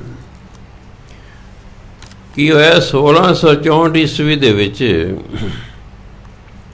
8ਵੇਂ ਪਾਤਸ਼ਾਹ ਨੇ ਸਰੀਰ ਤਿਆਗਣਾ ਸੀ ਦਿੱਲੀ। ਜਦੋਂ ਸਰੀਰ ਤਿਆਗਣ ਲੱਗੇ ਸਿੱਖਾਂ ਨੇ ਪੁੱਛਿਆ ਵੀ ਸਾਨੂੰ ਕਿਹਦੇ ਲੜ ਲਾ ਚੱਲੇ ਹੋ। ਉਸ ਵੇਲੇ 8ਵੇਂ ਪਾਤਸ਼ਾਹ ਨੂੰ ਬਹੁਤ ਜ਼ਿਆਦਾ ਬੁਖਾਰ ਚੜ੍ਹਿਆ ਸੀ। ਜਿਹੜੀ ਮਾਤਾ ਨਿਕਲਦੀ ਇਹਦੇ 'ਚ ਬੁਖਾਰ ਬਹੁਤ ਤੇਜ਼ ਚੜ੍ਹਦਾ ਹੈ। ਉਹਨਾਂ ਨੇ ਹੱਥ 'ਚ ਨਾਰੀਅਲ ਲੈ ਕੇ ਨਾ ਐਂ 3 ਵਾਰੀ ਘੁਮਾਇਆ ਅਤੇ ਇਹਨੇ ਕਿਹਾ ਬਾਬਾ ਬਕਾਲੇ। ਇਹਨਾਂ ਕਹਿ ਕੇ ਉਹਨਾਂ ਸਰੀਰ ਤਿਆਗ ਦਿੱਤਾ। ਚਲੋ ਰੌਲਾ ਪੈ ਗਿਆ ਜੀ ਵੀ ਅਗਲਾ ਗੁਰੂ ਬਕਾਲੇ, ਨਾਮ ਹੁਣ ਲਿਆ ਨਹੀਂ ਹੈਗਾ। ਦਾਦੇ ਨੂੰ ਵੀ ਕਈ ਇਲਾਕਿਆਂ 'ਚ ਬਾਬਾ ਕਹਿੰਦੇ ਨੇ। ਗੁਰੂ ਤੇਗ ਬਹਾਦਰ ਮਹਾਰਾਜ 8ਵੇਂ ਪਾਤਸ਼ਾਹ ਦੇ ਦਾਦੇ ਲੱਗਦੇ ਸਨ ਅਤੇ ਦਾਦੇ ਨੂੰ ਕਹਿੰਦੇ ਬਾਬਾ। ਉਹਨੇ ਇਹਨੇ ਕਿਹਾ ਬਾਬਾ ਬਕਾਲੇ। ਜਿੰਨੇ ਸੋਢੀ ਬੇਦੀ ਸਨ ਵੱਡੇ ਵੱਡੇ, ਉਹ 22 ਬੰਦੇ ਇਕੱਠੇ ਹੋਏ ਅਤੇ ਉਹਨਾਂ ਨੇ ਜਾ ਕੇ ਉੱਤੇ ਮੰਜੀਆਂ ਡਾਲੀਆਂ ਅਤੇ ਹਰ ਇੱਕ ਕਹੇ ਮੈਂ ਗੁਰੂ ਹਾਂ। ਹੁਣ 22 ਤਾਂ ਕਿਸੇ ਕੌਮ ਦੇ ਇੱਕੋ ਸਮੇਂ ਗੁਰੂ ਹੋ ਨਹੀਂ ਸਕਦੇ। ਗੁਰੂ ਤਾਂ ਇੱਕੋ ਹੀ ਹੁੰਦਾ ਨਾ। ਜਿਵੇਂ ਹੁਣ ਸਾਡਾ ਇੱਕੋ ਹੀ ਗੁਰੂ ਹੈ ਨਾ, ਗੁਰੂ ਗ੍ਰੰਥ ਸਾਹਿਬ। ਸਿੱਖਾਂ ਦੇ 2 ਗੁਰੂ ਤਾਂ ਹੈ ਨਹੀਂ ਹੈਗੇ, ਇੱਕ ਸਮੇਂ ਇੱਕੋ ਹੀ ਹੁੰਦਾ। ਖਿਆਲ ਰੱਖਣਾ, ਜਦੋਂ ਗੁਰੂ ਅੰਗਦ ਦੇਵ ਮਹਾਰਾਜ ਨੇ ਗੁਰੂ ਨਾਨਕ ਦੀ ਗੁਰਗੱਦੀ ਦਿੱਤੀ ਨਾ, ਗੁਰੂ ਨਾਨਕ ਦੇ ਕਈ ਦਿਨ ਬਾਅਦ 'ਚ ਜਿਉਂਦੇ ਰਹੇ ਗੁਰਗੱਦੀ ਦੇਣ ਤੋਂ ਬਾਅਦ। ਅਤੇ ਗੁਰੂ ਅੰਗਦ ਦੇਵ ਨੇ ਕਿਹਾ ਤੁਸੀਂ ਖਡੂਰ ਸਾਹਿਬ ਚਲੇ ਜਾਓ। ਗੁਰੂ ਅੰਗਦ ਦੇਵ ਨੇ ਸੋਚਿਆ ਵੀ ਇੱਕੋ ਸਮੇਂ 2 ਗੁਰੂ ਨਹੀਂ ਹੋ ਸਕਦੇ। ਗੁਰੂ ਨਾਨਕ ਦੇਵ ਜੀ ਜਿਉਂਦੇ ਨੇ ਅਤੇ ਮੈਨੂੰ ਵੀ ਗੁਰਗੱਦੀ ਮਿਲ ਗਈ ਹੈ, ਵੀ ਇੱਕ ਸਮੇਂ 2 ਗੁਰੂ ਨਹੀਂ ਹੋ ਸਕਦੇ। ਇਸ ਲਈ ਗੁਰੂ ਅੰਗਦ ਦੇਵ ਮਾਰੇ ਉਹਨੇ ਜਿਹਨੂੰ ਆਪਣੇ ਆਪ ਨੂੰ ਕਮਰੇ 'ਚ ਇੱਕ ਬੰਦ ਕਰ ਲਿਆ, ਬਾਹਰ ਨਿਕਲੇ ਹੀ ਨਹੀਂ ਹੈਗੇ। ਵੀ ਜਦੋਂ ਗੁਰੂ ਨਾਨਕ ਦੇ ਸਰੀਰ ਤਿਆਗਣਗੇ ਉਦੋਂ ਮੈਂ ਬਾਹਰ ਨਿਕਲਾਂਗਾ। ਵੀ ਇੱਕ ਸਮੇਂ ਇੱਕੋ ਹੀ ਗੁਰੂ ਹੋਣਾ ਚਾਹੀਦਾ ਹੈ। ਇੰਨੇ ਚਿਰ ਨੂੰ ਕੀ ਹੋਇਆ, ਮੱਖਣ ਸ਼ਾਹ ਲਵਾਣਾ ਜਿਹੜਾ ਸੀ ਉਹ ਇੰਟਰਨੈਸ਼ਨਲ ਵਪਾਰੀ ਸੀ। ਜਹਾਜ਼ ਲੈ ਕੇ ਬਾਹਰਲੇ ਦੇਸ਼ਾਂ ਨੂੰ ਜਾਇਆ ਕਰਦੇ ਸਮਾਨ ਵੇਚਣ ਅਤੇ ਖਰੀਦਣ। ਉਹ ਵਾਪਸ ਆ ਰਿਹਾ ਸੀ। ਅਜੇ ਬੰਦਰਗਾਹ ਤੋਂ ਥੋੜ੍ਹੀ ਜਿਹੀ ਦੂਰ ਹੀ ਹੈ, ਉਹਦਾ ਜਹਾਜ਼ ਕਿਸੇ ਕਾਰਨ ਫਸ ਗਿਆ। ਉਹਨੇ ਬੜਾ ਯਤਨ ਕੀਤਾ, ਉਹਦੇ ਮਕੈਨਿਕਾਂ ਨੇ ਵੀ, ਡਰਾਈਵਰਾਂ ਨੇ ਵੀ ਕਿਸੇ ਤਰ੍ਹਾਂ ਚੱਲ ਪਏ, ਨਹੀਂ ਕੋਈ ਪੇਸ਼ ਗਈ। ਉਹਨੇ ਕਿਹਾ ਵੀ ਇਹ ਤਾਂ ਫਿਰ ਸਿਰੇ ਹੀ ਨਹੀਂ ਲੱਗਣਾ ਅਤੇ ਸਮਾਨ ਕਿਵੇਂ ਵੇਚਾਂਗਾ। ਉਹਨੂੰ ਇਹ ਨਹੀਂ ਸੀ ਪਤਾ ਕਿ ਬਹੁਤ ਸਮੇਂ ਬਾਅਦ ਮੁੜਦੇ ਸਨ। ਉਹਨੂੰ ਇਹ ਨਹੀਂ ਸੀ ਪਤਾ ਕਿ ਇਸ ਵੇਲੇ ਗੁਰੂ ਨਾਨਕ ਦੀ ਗੱਦੀ 'ਤੇ ਕੌਣ, ਕਿਹੜਾ ਗੁਰੂ ਹੈ। ਉਹਨੇ ਗੁਰੂ ਨਾਨਕ ਦੀ ਗੱਦੀ ਦਾ ਧਿਆਨ ਧਰਿਆ ਵੀ ਜਿਹੜੇ ਵੀ ਇਸ ਵੇਲੇ ਗੁਰਗੱਦੀ 'ਤੇ ਬਿਰਾਜਮਾਨ ਹੋ, ਮੇਰੀ ਬੇਨਤੀ ਹੈ ਮੇਰਾ ਜਹਾਜ਼ ਸਿਰੇ ਲਾ ਦਿਓ। ਮੈਂ ਸਮਾਨ ਵੇਚ ਕੇ 500 ਮੋਹਰਾਂ ਲੈ ਕੇ ਤੁਹਾਡੇ ਆਵਾਂਗਾ, ਭੇਟਾ ਕਰਾਂਗਾ। ਅੰਤਰਾਤਮਿਕ, ਕਿਉਂਕਿ 9ਵੇਂ ਪਾਤਸ਼ਾਹ ਨੇ ਸਮਾਂ ਪਾ ਕੇ ਗੁਰੂ ਪ੍ਰਗਟ ਹੋਣਾ ਸੀ। 9ਵੇਂ ਪਾਤਸ਼ਾਹ ਨੇ ਆਪਣਾ ਮੋਢਾ ਜਹਾਜ਼ ਨੂੰ ਲਾਇਆ, ਸਿਰੇ ਲਾਤਾ। ਫਿਰ ਉਹ ਜਹਾਜ਼ ਬਾਹਰ ਬੰਦਰਗਾਹ 'ਤੇ ਪਹੁੰਚ ਗਿਆ। ਬੰਦਰਗਾਹ ਜਿਹੜਾ ਸ਼ਬਦ ਹੈ ਇਹ ਫਾਰਸੀ ਦਾ ਹੈ। ਬੰਦਰ ਨੂੰ ਕੋਈ ਬਾਂਦਰ ਨਹੀਂ ਸਮਝ ਲੈਣਾ। ਗਾਹ ਹੁੰਦੀ ਥਾਂ। ਜੇ ਆਪਾਂ ਕਹਿੰਦਾ ਇਹ ਸੈਰ ਗਾਹ ਹੈ, ਸੈਰ ਕਰਨ ਵਾਲੀ ਥਾਂ, ਗਾਹ। ਬੰਦਰ ਇਹ ਫਾਰਸ ਉਧਰਲਾ ਸ਼ਬਦ ਹੈ ਜਿਹਦਾ ਮਤਲਬ ਜਹਾਜ਼। ਉਹ ਥਾਂ ਜਿੱਥੇ ਆ ਕੇ ਸਮੁੰਦਰੀ ਜਹਾਜ਼ ਖੜ੍ਹਦੇ ਨੇ ਉਸਨੂੰ ਕੀ ਕਹਿੰਦੇ ਨੇ, ਬੰਦਰਗਾਹ। ਉੱਥੇ ਆਇਆ, ਆਪਣਾ ਸਾਰਾ ਸਮਾਨ ਵੇਚਿਆ। ਵੇਚਣ ਤੋਂ ਬਾਅਦ ਪਤਾ ਕਰਦਾ ਹੈ ਕਿ ਹੁਣ ਗੁਰੂ ਕੌਣ ਹੈ। ਉਹਨੂੰ ਦੱਸਿਆ ਵੀ 8ਵੇਂ ਪਾਤਸ਼ਾਹ ਜੋ ਸਰੀਰ ਤਿਆਗ ਲਗਾ, ਇੰਨੇ ਹੀ ਕਹਿ ਕੇ ਸਿਰ ਬਾਬਾ ਬਕਾਲੇ, ਇਸ ਲਈ ਤੁਸੀਂ ਬਕਾਲੇ ਪਹੁੰਚ ਜਾਓ, ਜਿਹਨੂੰ ਅੱਜ ਕੱਲ੍ਹ ਆਪਾਂ ਸਤਿਕਾਰ ਬਕਾਲਾ ਸਾਹਿਬ ਕਹਿੰਦੇ ਹਾਂ। ਉੱਥੇ ਚਲਿਆ ਗਿਆ ਹੈ। ਨਾਲ ਬਹੁਤ ਸਾਰੇ ਬੰਦੇ ਨੇ ਉਹਦੇ, ਕਿਉਂਕਿ ਬਹੁਤ ਵੱਡਾ ਵਪਾਰੀ ਸੀ। ਬਾਡੀਗਾਰਡ ਵੀ ਨਾਲ ਸਨ, ਬੰਦੂਕਾਂ ਵੀ ਕੋਲ ਨਾਲ ਹੀ ਸਨ। ਚਲੇ ਗਏ ਉੱਥੇ ਦੇਖੇ ਤਾਂ ਬਾਈ ਨੇ, ਹਰ ਕਾ ਵਪਾਰੀ ਬੰਦਾ ਸੀ, ਸਿਆਣਾ ਸੀ, ਕੋਈ ਅਨਪੜ੍ਹ ਟੋਲਾ ਤਾਂ ਨਹੀਂ ਸੀ ਨਾ। ਵਪਾਰੀ ਬੰਦੇ ਪੜ੍ਹੇ ਲਿਖੇ ਸਿਆਣੇ ਹੁੰਦੇ। ਦੁਕਾਨਦਾਰ ਜਿੰਨਾ ਸਿਆਣਾ ਹੁੰਦਾ ਉਹਨਾਂ ਚਿਰ ਤੁਸੀਂ ਨਹੀਂ ਉਹਨੇ ਸਿਆਣੇ ਹੋ ਸਕਦੇ। ਇਹ ਬਹੁਤ ਸਿਆਣੇ ਹੁੰਦੇ, ਤਾਂ ਹੀ ਕੰਮ ਚੱਲਦਾ ਵਪਾਰ ਦਾ। ਉਹਨੇ ਕਿਹਾ 22 ਕਿਵੇਂ ਹੋ ਸਕਦੇ ਨੇ, ਇਹਨਾਂ 'ਚ 21 ਜ਼ਰੂਰ ਝੂਠੇ ਹੋਣਗੇ। ਉਹਨੇ ਸੋਚਿਆ ਵੀ ਮੈਂ ਤਾਂ ਮਨ 'ਚ ਅਰਦਾਸ ਕੀਤੀ ਸੀ, ਉਦੋਂ ਕਿਹੜਾ ਕੋਈ ਸੁਣ ਰਿਹਾ ਸੀ, ਦੇਖ ਲੈਂਦੇ ਹਾਂ। ਉਹਨੇ 2-2 ਮੋਹਰਾਂ ਧਰ ਕੇ ਸਭ ਦੇ ਅੱਗੇ ਮੱਥਾ ਟੇਕ 22 ਦੇ 22, ਕਿਸੇ ਨੇ ਨਹੀਂ ਮੰਗੀ 500 ਮੋਹਰਾਂ। ਉਹਨੇ ਜੇ ਸੋਚਿਆ ਇਹ ਸਾਰੇ ਝੂਠੇ ਨੇ। ਕਿਸੇ ਨੇ ਪੁੱਛਿਆ ਵੀ ਹੋਰ ਕੋਈ ਮਹਾਤਮਾ ਰਹਿੰਦਾ ਹੈ, ਅਤੇ ਉਦੋਂ ਗੁਰੂ ਤੇਗ ਬਹਾਦਰ, ਗੁਰੂ ਤਾਂ ਬਣੇ ਨਹੀਂ ਸਨ, ਅਤੇ ਪਿੰਡਾਂ 'ਚ ਆਮ ਅੱਧੇ ਹੀ ਨਾ ਹਾਂ ਕਹਿੰਦੇ ਸੀ ਇੱਕ ਤੇਗਾ ਸਾਧ ਰਹਿੰਦਾ ਹੈ। ਕਹਿੰਦੇ ਭਾਈ ਮੈਨੂੰ ਤਾਂ ਘਰ ਦੱਸ ਦਿਓ। ਚਲੇ ਗਏ। ਮਾਤਾ ਜੀ ਬਾਹਰ ਬੈਠੇ ਨੇ, ਗੁਰੂ ਤੇਗ ਬਹਾਦਰ ਦੇ ਮਾਤਾ ਜੀ ਬਾਹਰ ਬੈਠੇ ਨੇ ਭੋਰੇ ਦੇ। ਉਹਨੇ ਬੇਨਤੀ ਕੀਤੀ ਹੈ ਜੀ ਮੈਂ ਇਸ ਤਰ੍ਹਾਂ ਮੱਖਣ ਸ਼ਾਹ ਲਵਾਣਾ ਹਾਂ, ਮੈਂ ਮਿਲਣਾ ਮਹਾਂਪੁਰਖਾਂ ਨੂੰ। ਉਹ ਹੇਠਾਂ ਗਏ। ਗੁਰੂ ਤੇਗ ਬਹਾਦਰ ਕੋਈ ਮੱਖਣ ਸ਼ਾਹ ਲਵਾਣਾ ਵਪਾਰੀ ਆਇਆ, ਗੁਰੂਆਂ ਪਿਤਾ ਕਹਿੰਦੇ ਭੇਜ ਦਿਓ ਉਸਨੂੰ। ਉਹਨੇ ਜਾ ਕੇ 2 ਮੋਹਰਾਂ ਮੱਥਾ ਟੇਕਦੀਆਂ। ਗੁਰੂ ਮਹਾਰਾਜ ਨੇ ਕਮੀਜ਼ ਹਟਾ ਕੇ ਆਪਣਾ ਮੋਢਾ ਵਿਖਾਇਆ, ਕਹਿੰਦੇ ਮੱਖਣ ਸ਼ਾਹ ਸਾਨੂੰ ਮਾਇਆ ਦੀ ਲੋੜ ਨਹੀਂ, ਪਰ ਤੂੰ 500 ਮੋਹਰਾਂ ਸੁੱਖੀਆਂ ਸਨ, ਆਦੇ ਸਾਡੇ ਮੋਢੇ 'ਤੇ ਅਜੇ ਵੀ ਦਾਗ ਪਿਆ ਹੋਇਆ, ਅਸੀਂ ਮੋਢਾ ਲਾ ਕੇ ਤੇਰਾ ਜਹਾਜ਼ ਬਾਹਰ ਕੱਢਿਆ ਸੀ, ਤੂੰ 500 ਸੁੱਕ ਕੇ ਹੁਣ 2 ਨਾਲ ਹੀ ਸਾਰ ਦੇ। ਅਤੇ ਬਸ ਲੱਗ ਗਿਆ ਪਤਾ ਵੀ ਇਹੀ ਅਸਲੀ ਹੈ। ਕਹਿੰਦਾ ਜੀ ਮੈਂ ਲੋਕਾਂ ਨੂੰ ਦੱਸਣਾ ਵੀ ਗੁਰੂ ਲੱਭ ਪਿਆ। ਕਹਿੰਦੇ ਜੇ ਤੂੰ ਲੋਕਾਂ ਨੂੰ ਦੱਸਿਆ ਨਾ ਤੇਰਾ ਮੂੰਹ ਕਾਲਾ ਕਰ ਦਿੱਤਾ ਜਾਏਗਾ। ਆਪ ਜੀ ਬਾਹਰ ਆਏ ਮੱਖਣ ਸ਼ਾਹ ਲਵਾਉਣਾ, ਜਿਹੜਾ ਤਵਾ ਸੀ ਜਿੱਥੇ ਲੰਗਰ ਪਾਣੀ ਤਿਆਰ, ਤਵਾ ਪੁੱਠਾ ਕੀਤਾ, ਉਹ ਕਾਲਖ ਮੂੰਹ 'ਤੇ ਮਲ ਲਈ। ਹੁਣ ਤਾਂ ਕਹਿੰਦੇ ਸ਼ਰਤ ਪੂਰੀ ਹੋ ਗਈ ਹੈ।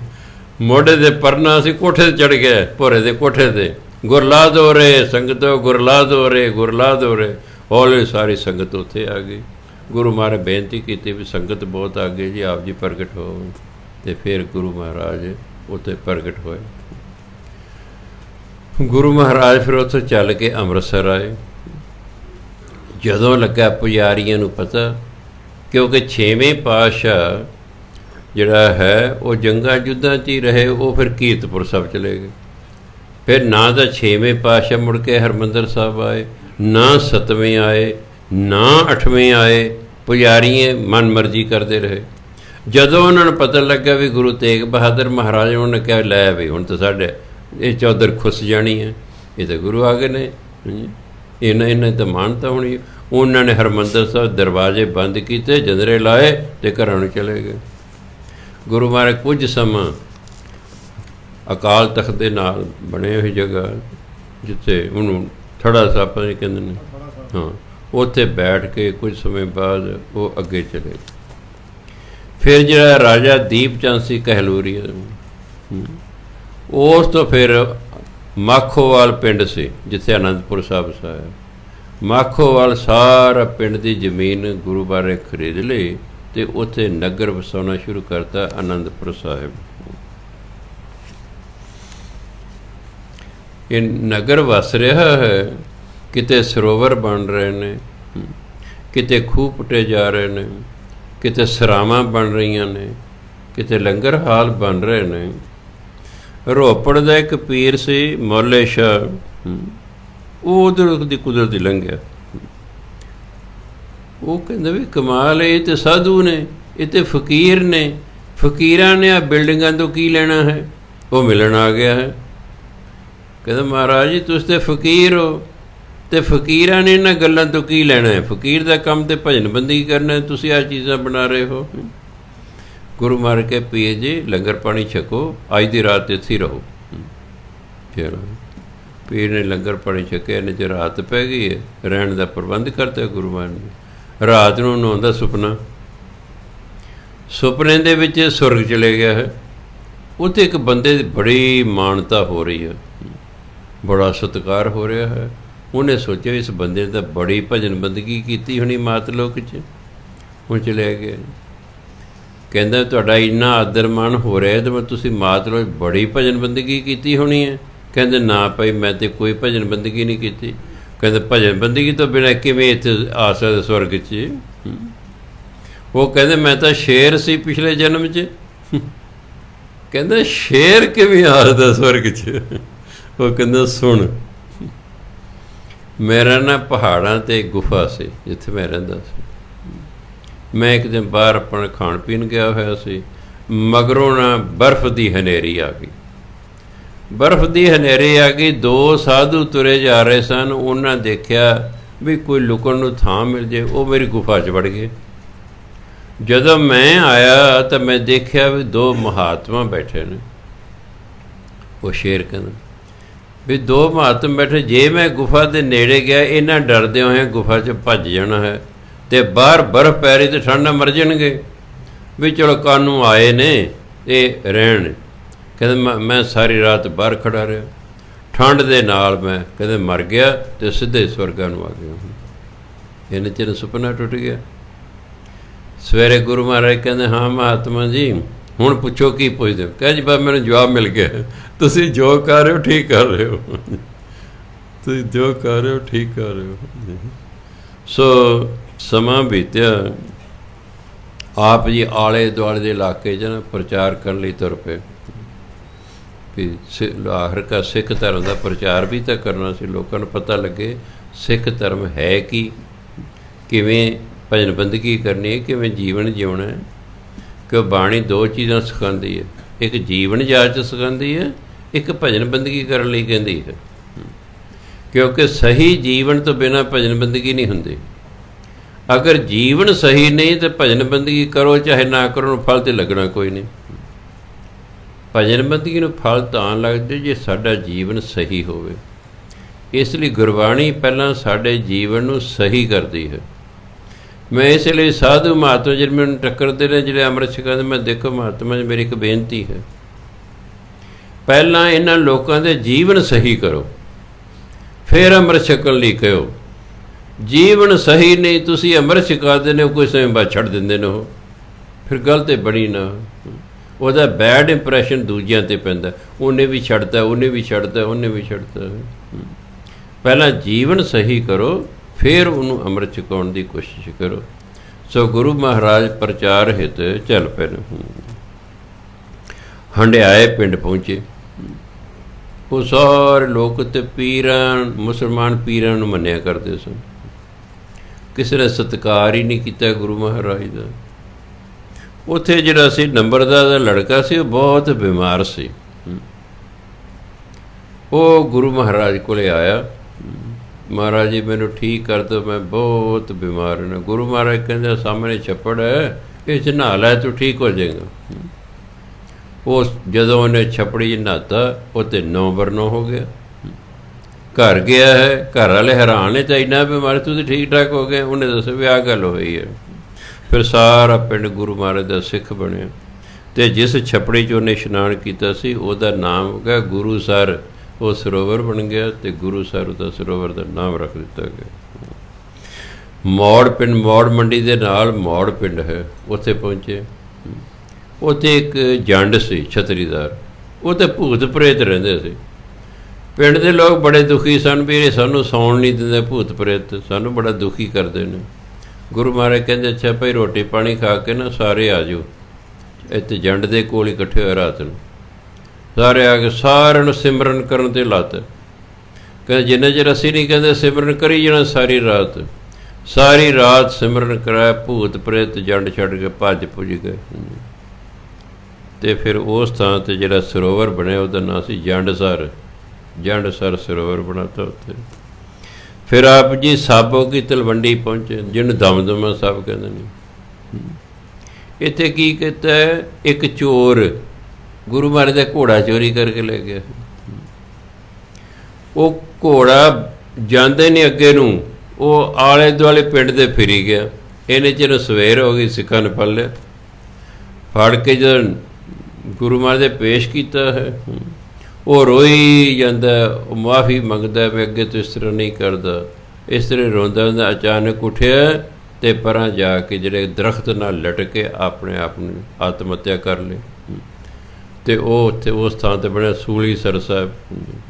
ਲੋਕਾਂ ਜਿਨ੍ਹਾਂ ਨੇ ਆਪਣੇ ਭੈੜੀਆਂ ਆਦਤਾਂ ਛੱਡਣੀ ਹੁੰਦੀਆਂ, ਉਹ ਥਾਂ 'ਤੇ ਸੁੱਖ ਨਾਲ ਸੁੱਖ ਲੈਂਦੇ ਹਨ। ਉੱਥੋਂ ਚੱਲਦੇ ਹੋਏ ਅੱਗੇ ਆਪ ਜੀ ਧਮਧਾਨ ਸਾਹਿਬ ਪਹੁੰਚ ਗਏ। ਉੱਥੇ ਇੱਕ ਚੌਧਰੀ ਰਹਿੰਦਾ ਸੀ ਦੱਗੂ, ਪਹਿਲਾਂ ਦੇਸੀ ਜਿਹੇ ਨਾਮ ਹੋਇਆ ਕਰਦੇ ਸਨ, ਇਹ ਤਾਂ ਹੁਣ ਹੀ ਬੜੇ ਲੰਮੇ ਲੰਮੇ ਨਾਮ ਰੱਖਦੇ ਨੇ। ਮੈਨੂੰ ਕਈ ਵਾਰੀ ਅਫਸੋਸ ਹੁੰਦਾ ਹੈ ਵੀ ਅੱਜ ਕੱਲ੍ਹ ਦੇ ਮਾਂ ਪਿਓ ਨਾਮ ਲੰਮੇ ਰੱਖ ਲੈਂਦੇ, ਸਾਦੇ ਛੋਟਾ ਨੇ। ਵੀ ਜੇ ਤੁਸੀਂ ਛੋਟਾ ਨਾਮ ਇਸ ਦਿਨ ਰੱਖ ਹੀ ਛੋਟਾ ਲਓ, ਫਿਰ ਕੋਈ ਜ਼ਰੂਰੀ ਫਿਰ ਲੰਮਾ ਨਾਮ ਰੱਖਣਾ? ਛੋਟਾ ਜਿਹਾ ਨਾਮ ਰੱਖ ਲਓ, ਤੁਹਾਨੂੰ ਸੱਦਣ 'ਚ ਸੌਖਾ ਰਹੇ, ਤੁਹਾਨੂੰ ਨਿਕਨੇਮ ਨਾ ਰੱਖਣਾ ਪਏ, ਅਸਲੀ ਨਾਮ ਰਹੇ। ਫਿਰ ਚਲੋ ਤੁਹਾਡੀ ਮਰਜ਼ੀ ਹੈ। ਖਟਕੜ ਨਗਰ ਆ ਗਏ ਜੀ। ਉੱਥੇ ਲੋਕਾਂ ਨੇ ਸੇਵਾ ਨਹੀਂ ਕੀਤੀ, ਸਗੋਂ ਰਾਤ ਨੂੰ ਗੁਰੂ ਮਹਾਰਾਜ ਦੇ ਘੋੜੇ ਚੋਰੀ ਕਰ ਲਏ। ਜਦੋਂ ਬਾਹਰ ਨਿਕਲਣ ਘੋੜੇ ਲੈ ਕੇ ਅੰਨੇ ਹੋ ਜਾਣ, ਵਾਪਸ ਆਉਣ ਸਜਾਖੇ ਹੋ ਜਾਣ। ਫਿਰ ਮਨ ਡੋਲ ਜੇ, ਫਿਰ ਘੋੜੇ ਲੈ ਕੇ ਨਿਕਲੇ, ਫਿਰ ਅੰਨੇ ਹੋ ਗਏ, ਵਾਪਸ ਆਏ ਸਜਾਖੇ ਨਹੀਂ ਹੋਏ।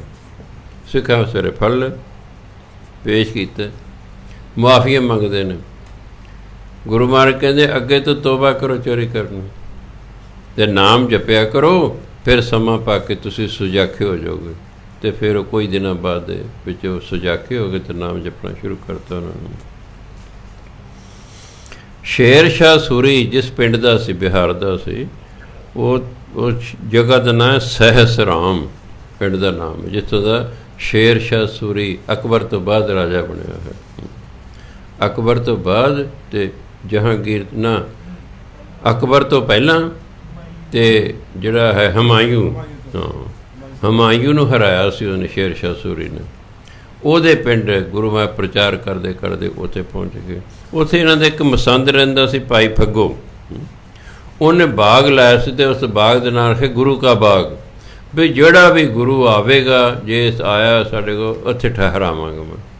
ਅਤੇ ਜੇ ਗੁਰੂ ਤੇਗ ਬਹਾਦਰ ਮਹਾਰਾਜ ਉੱਥੇ ਗਏ, ਉਹਨੇ ਉਸ ਬਾਗ 'ਚ ਠਹਿਰਾਇਆ ਹੈ। ਗੁਰੂ ਮਹਾਰਾਜ ਬੜੀ ਕਿਰਪਾ ਕੀਤੀ, ਉਹਨੇ ਬੇਨਤੀ ਕੀਤੀ। ਗੁਰੂ ਮਹਾਰਾਜ ਕਹਿੰਦੇ ਕੋਈ ਨਹੀਂ ਭਾਈ, ਤੁਹਾਨੂੰ ਭਾਗ ਲੱਗਣਗੇ। ਫਿਰ ਉਹ ਭਾਈ ਫੱਗੋ ਦੀ ਜਿਹੜੀ ਔਲਾਦ ਸੀ ਉਹ ਕਲਕੱਤੇ ਜਾ ਵਸੇ। ਉਹਨਾਂ ਨੇ ਬੜੀ ਸੰਗਤ ਜਿਹੜੀ ਹੈ ਉੱਥੇ ਉਹ ਨਾਮ ਰੱਖਿਆ, ਉੱਥੇ ਗੁਰਦੁਆਰੇ ਬਣਾਏ, ਯਾਦਗਾਰਾਂ ਬਣਾਈਆਂ, ਬਹੁਤ ਉਹਦੀ ਔਲਾਦ ਨੇ ਤਰੱਕੀ ਕੀਤੀ ਹੈ। ਐਂ ਫਿਰ ਚਲਦੇ ਚਲਦੇ ਗੁਰੂ ਮਹਾਰਾਜ ਗਇਆ ਪਹੁੰਚ ਗਏ। ਬਿਹਾਰ 'ਚ ਸ਼ਹਿਰ ਹੈ ਗਇਆ, ਉਹ ਫਲਗੂ ਨਦੀ ਦੇ ਕੰਢੇ 'ਤੇ ਹੈ। ਉਹਦੇ ਫਲਗੂ ਘਾਟ ਬਣਿਆ ਹੋਇਆ ਹੈ, ਜਿੱਥੇ ਪਾਂਡੇ ਬੈਠੇ ਨੇ। ਲੋਕ ਆ ਕੇ ਆਪਣੇ ਪਿਤਰਾਂ ਦੀ ਗਤੀਆਂ ਕਰਾਉਂਦੇ ਨੇ। ਜਦੋਂ ਨਾ ਪਾਂਡਿਆਂ ਨੇ ਦੇਖਿਆ ਤਾਂ ਕੋਈ ਬਹੁਤ ਅਮੀਰ ਬੰਦਾ, ਉਹਨਾਂ ਨੂੰ ਸੀ ਪਤਾ ਗੁਰੂ ਮਹਾਰਾਜ ਆਏ ਨੇ, ਵੀ ਇਹ ਤਾਂ ਇੱਕ ਬਹੁਤ ਅਮੀਰ ਬੰਦਾ ਆਇਆ ਹੈ, ਬੜੇ ਨਾਲ ਲੋਕ ਨੇ, ਹੋਰ ਸੰਗਤ ਹੈ ਵੀ ਆ ਗਿਆ। ਜਿਹੜੇ ਵੱਡਾ ਪੰਡਤ ਸੀ ਜੀ ਸ਼ਰਨਦਾਸ, ਕਹਿੰਦੇ ਆਪਣੇ ਪਿਤਰਾਂ ਦੀ ਗਤੀ ਕਰਾਓ। ਗੁਰੂ ਮਹਾਰਾਜ ਕਹਿੰਦੇ ਸਾਡੇ ਪਿਤਰ ਤਾਂ ਭਾਈ ਸੱਚਖੰਡ 'ਚ ਨੇ। ਕਹਿੰਦੇ ਤੁਹਾਨੂੰ ਕੀ ਪਤਾ? ਕਹਿੰਦੇ ਭਾਈ ਸਾਨੂੰ ਪਤਾ। ਕਹਿੰਦੇ ਸ਼ਰਨਦਾਸ ਤੈਨੂੰ ਪਤਾ ਤੇਰਾ ਬਾਪ ਅਤੇ ਦਾਦਾ ਕਿੱਥੇ ਨੇ? ਕਹਿੰਦੇ ਕਾਫੀ ਦੇਰ ਹੋ ਗਏ, ਸਵਰਗਵਾਸ ਹੋ ਗਏ ਸਨ, ਉਹ ਸਵਰਗ 'ਚ ਹੋਣਗੇ। ਕਹਿੰਦੇ ਸ਼ਰਨਦਾਸ ਉਹਨਾਂ ਦੀ ਗਤੀ ਨਹੀਂ ਹੋਈ, ਉਹ ਤਾਂ ਬਘਿਆੜ ਬਣੇ ਹੋਏ ਨੇ। ਕਿ ਤੁਹਾਨੂੰ ਕੀ ਪਤਾ? ਕਹਿੰਦੇ ਵਿਖਾ ਦਿੰਦੇ ਹਾਂ। ਗੁਰੂ ਮਹਾਰਾਜ ਆਪਣੀ ਸੋਟੀ ਜਿਹੜੇ ਸ਼ਰਨਦਾਸ ਦੇ ਸਿਰ 'ਤੇ ਰੱਖੀ, ਕੀ ਦੇਖਦਾ ਦੋ ਬਘਿਆੜ ਨੇ, ਦਿਵ ਦ੍ਰਿਸ਼ਟੀ ਖੋਲ੍ਹਤੀ ਨੇ। ਕਹਿੰਦੇ ਜੀ ਮੈਨੂੰ ਕੀ ਵਿਸ਼ਵਾਸ ਹੋਵੇ, ਮੇਰਾ ਦਾਦਾ ਅਤੇ ਬਾਪ ਨੇ। ਗੁਰੂ ਮਹਾਰਾਜ ਫਿਰ ਕਿਰਪਾ ਕੀਤੀ, ਉਹ ਬੰਦੇ ਬਣ ਗਏ। ਕਹਿੰਦੇ ਦੇਖ, ਹਾਂ ਕਹਿੰਦੇ ਜੀ ਇੱਕ ਮੇਰਾ ਬਾਪ ਹੈ, ਇੱਕ ਮੇਰਾ ਦਾਦਾ। ਫਿਰ ਕਹਿੰਦੇ ਇਹਨਾਂ ਦੀ ਗਤੀ ਹੋਈ ਨਹੀਂ, ਇਹ ਤਾਂ ਬਘਿਆੜ ਬਣੇ ਹੋਣੇ, ਤੂੰ ਸਾਡੀ ਕੀ ਗਤੀ ਕਰੇਗਾ? ਫਿਰ ਕਹਿੰਦਾ ਜੀ ਕਿਰਪਾ ਕਰੋ ਜੀ, ਇਹਨਾਂ ਦੀ ਗਤੀ ਕਰੋ ਜੀ। ਫਿਰ ਗੁਰੂ ਮਹਾਰਾਜ ਕਿਰਪਾ ਕੀਤੀ। ਫਿਰ ਗੁਰੂ ਮਹਾਰਾਜ ਨੇ ਕਿਹਾ ਭਾਈ ਸੇਵਾ ਕਰੋ, ਸਿਮਰਨ ਕਰੋ, ਸ਼ੁਭ ਕਰਮ ਕਰੋ, ਸੇਵਾ ਕਰੋ, ਸਿਮਰਨ ਕਰੋ, ਇਹਦੇ ਨਾਲ ਬੰਦੇ ਦੀ ਗਤੀ ਹੁੰਦੀ ਹੈ। ਇਹ ਤਾਂ ਪਿੰਡ ਭਰਾਣ ਨਾਲ ਕੋਈ ਗਤੀ ਨਹੀਂ ਹੋਣੀ ਹੈਗੀ। ਅੱਗੇ ਚਲੇ ਗਏ ਜੀ ਪਟਨੇ। ਉੱਥੇ ਜਿਹੜਾ ਹੈ ਸਾਲ ਸਰਾਏ ਜੌਹਰੀ ਜਿਹੜਾ ਸੀ, ਉਹ ਗੁਰੂ ਨਾਨਕ ਦੇਵ ਜੀ ਦੇ ਵੇਲੇ ਉੱਥੇ ਰਿਹਾ ਕਰਦਾ ਸੀ। ਉਹ ਗੁਰੂ ਨਾਨਕ ਦੇਵ ਤੋਂ ਬਹੁਤ ਪ੍ਰਭਾਵਿਤ ਹੋਇਆ। ਉਹ ਪਟਨੇ ਦਾ ਸਭ ਤੋਂ ਅਮੀਰ ਸੁਨਿਆਰ ਸੀ, ਬਹੁਤ ਵੱਡੀ ਉਹਦੀ ਹਵੇਲੀ ਸੀ। ਉਸ ਨੇ ਫਿਰ ਗੁਰੂ ਨਾਨਕ ਦੇ ਹੁੰਦਿਆਂ ਹੋਏ ਹੀ ਆਪਣੀ ਅੱਧੀ ਹਵੇਲੀ ਜਿਹੜੀ ਧਰਮਸ਼ਾਲਾ ਬਣਾ ਤੀ। ਵੀ 2 ਟਾਈਮ ਫਿਰ ਸਤ ਸੰਗਤ ਹੋਣ ਲੱਗ ਪਿਆ, ਸੰਗਤ ਦੇ ਰਹਿਣ ਲਈ ਵੀ ਪ੍ਰਬੰਧ ਕਰ ਦਿੱਤਾ ਹੈ। ਉਸੇ ਹਵੇਲੀ ਦੇ ਵਿੱਚ फिर गुरु तेग बहादुर महाराज परिवार समेत जाके ठहरे। परिवार ਨੂੰ ਉੱਥੇ ਛੱਡ ਕੇ ਆਪ ਜੀ ਅੱਗੇ ਚੱਲ ਪਏ ਢਾਕੇ ਵੱਲ ਨੂੰ ਵੀ ਚਲੋ ਅੱਗੇ ਜਾ ਕੇ ਪ੍ਰਚਾਰ ਕਰਦੇ ਆ। ਪਰਿਵਾਰ ਇੱਥੇ ਰਹੇ ਕਿਉਂਕਿ ਬੱਚਾ ਹੋਣ ਵਾਲਾ ਸੀ, ਇਸ ਕਰਕੇ ਪਰਿਵਾਰ ਨੂੰ ਇੱਥੇ ਛੱਡ ਗਏ। ਢਾਕੇ ਚਲੇ ਗਏ। ਉੱਥੇ ਬਲਾਕੀ ਦਾਸ ਮਸੰਤ ਰਹਿੰਦਾ ਸੀ। ਚਲੋ ਉਹਨੇ ਬਹੁਤ ਸੇਵਾ ਕੀਤੀ ਅਤੇ ਕਹਿੰਦਾ ਮਹਾਰਾਜ ਜੀ ਪਤਾ ਨਹੀਂ ਫਿਰ ਤੁਸੀਂ ਕਦੇ ਇੱਧਰ ਨੂੰ ਆਉਣਾ ਕਿ ਨਹੀਂ ਆਉਣਾ। ਜੇ ਕਦੇ ਤੁਹਾਡੇ ਦਰਸ਼ਨ ਕਰਨ ਨੂੰ ਜੀਅ ਕਰੇ ਫਿਰ ਕੀ ਕਰੀਏ।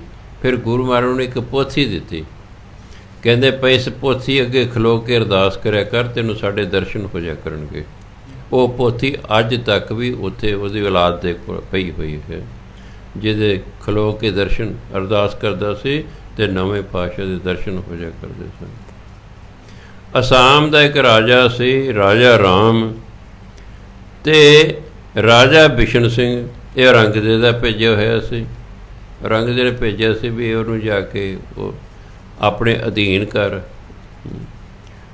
ਫਿਰ ਗੁਰੂ ਮਹਾਰਾਜ ਉੱਥੇ ਪਹੁੰਚੇ ਹੋਏ ਸਨ। ਗੁਰੂ ਮਹਾਰਾਜ ਦੋਨਾਂ ਦੀ ਸੁਲ੍ਹਾ ਕਰਾਤੀ ਵੀ ਕਾਹਨੂੰ ਆਪਸ 'ਚ ਲੜਦੇ ਹੋ, ਜਿਵੇਂ ਬਿਸ਼ਨ ਸਿੰਘ ਜਿਵੇਂ ਤੂੰ ਕਹਿੰਦਾ ਉਵੇਂ ਇਹ ਕਰੇਗਾ, ਲੜਾਈ ਝਗੜੇ ਨਾ ਕਰੋ।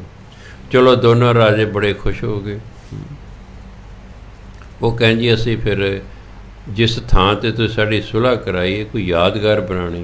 ਕਹਿੰਦੇ ਦੋਨਾਂ ਫੌਜਾਂ ਜਿਹੜੀਆਂ ਨੇ ਉਹ ਢਾਲਾਂ ਹੁੰਦੀਆਂ ਸਨ ਪਹਿਲਾਂ ਬਚਾ ਲਈ, ਇੱਕ ਇੱਕ ਮਿੱਟੀ ਦੀ ਢਾਲ ਇੱਥੇ ਲਾਓ, ਥੜਾ ਜਿਹਾ ਬਣਾ ਦਿੱਤੇ ਉੱਚਾ ਉੱਤੇ।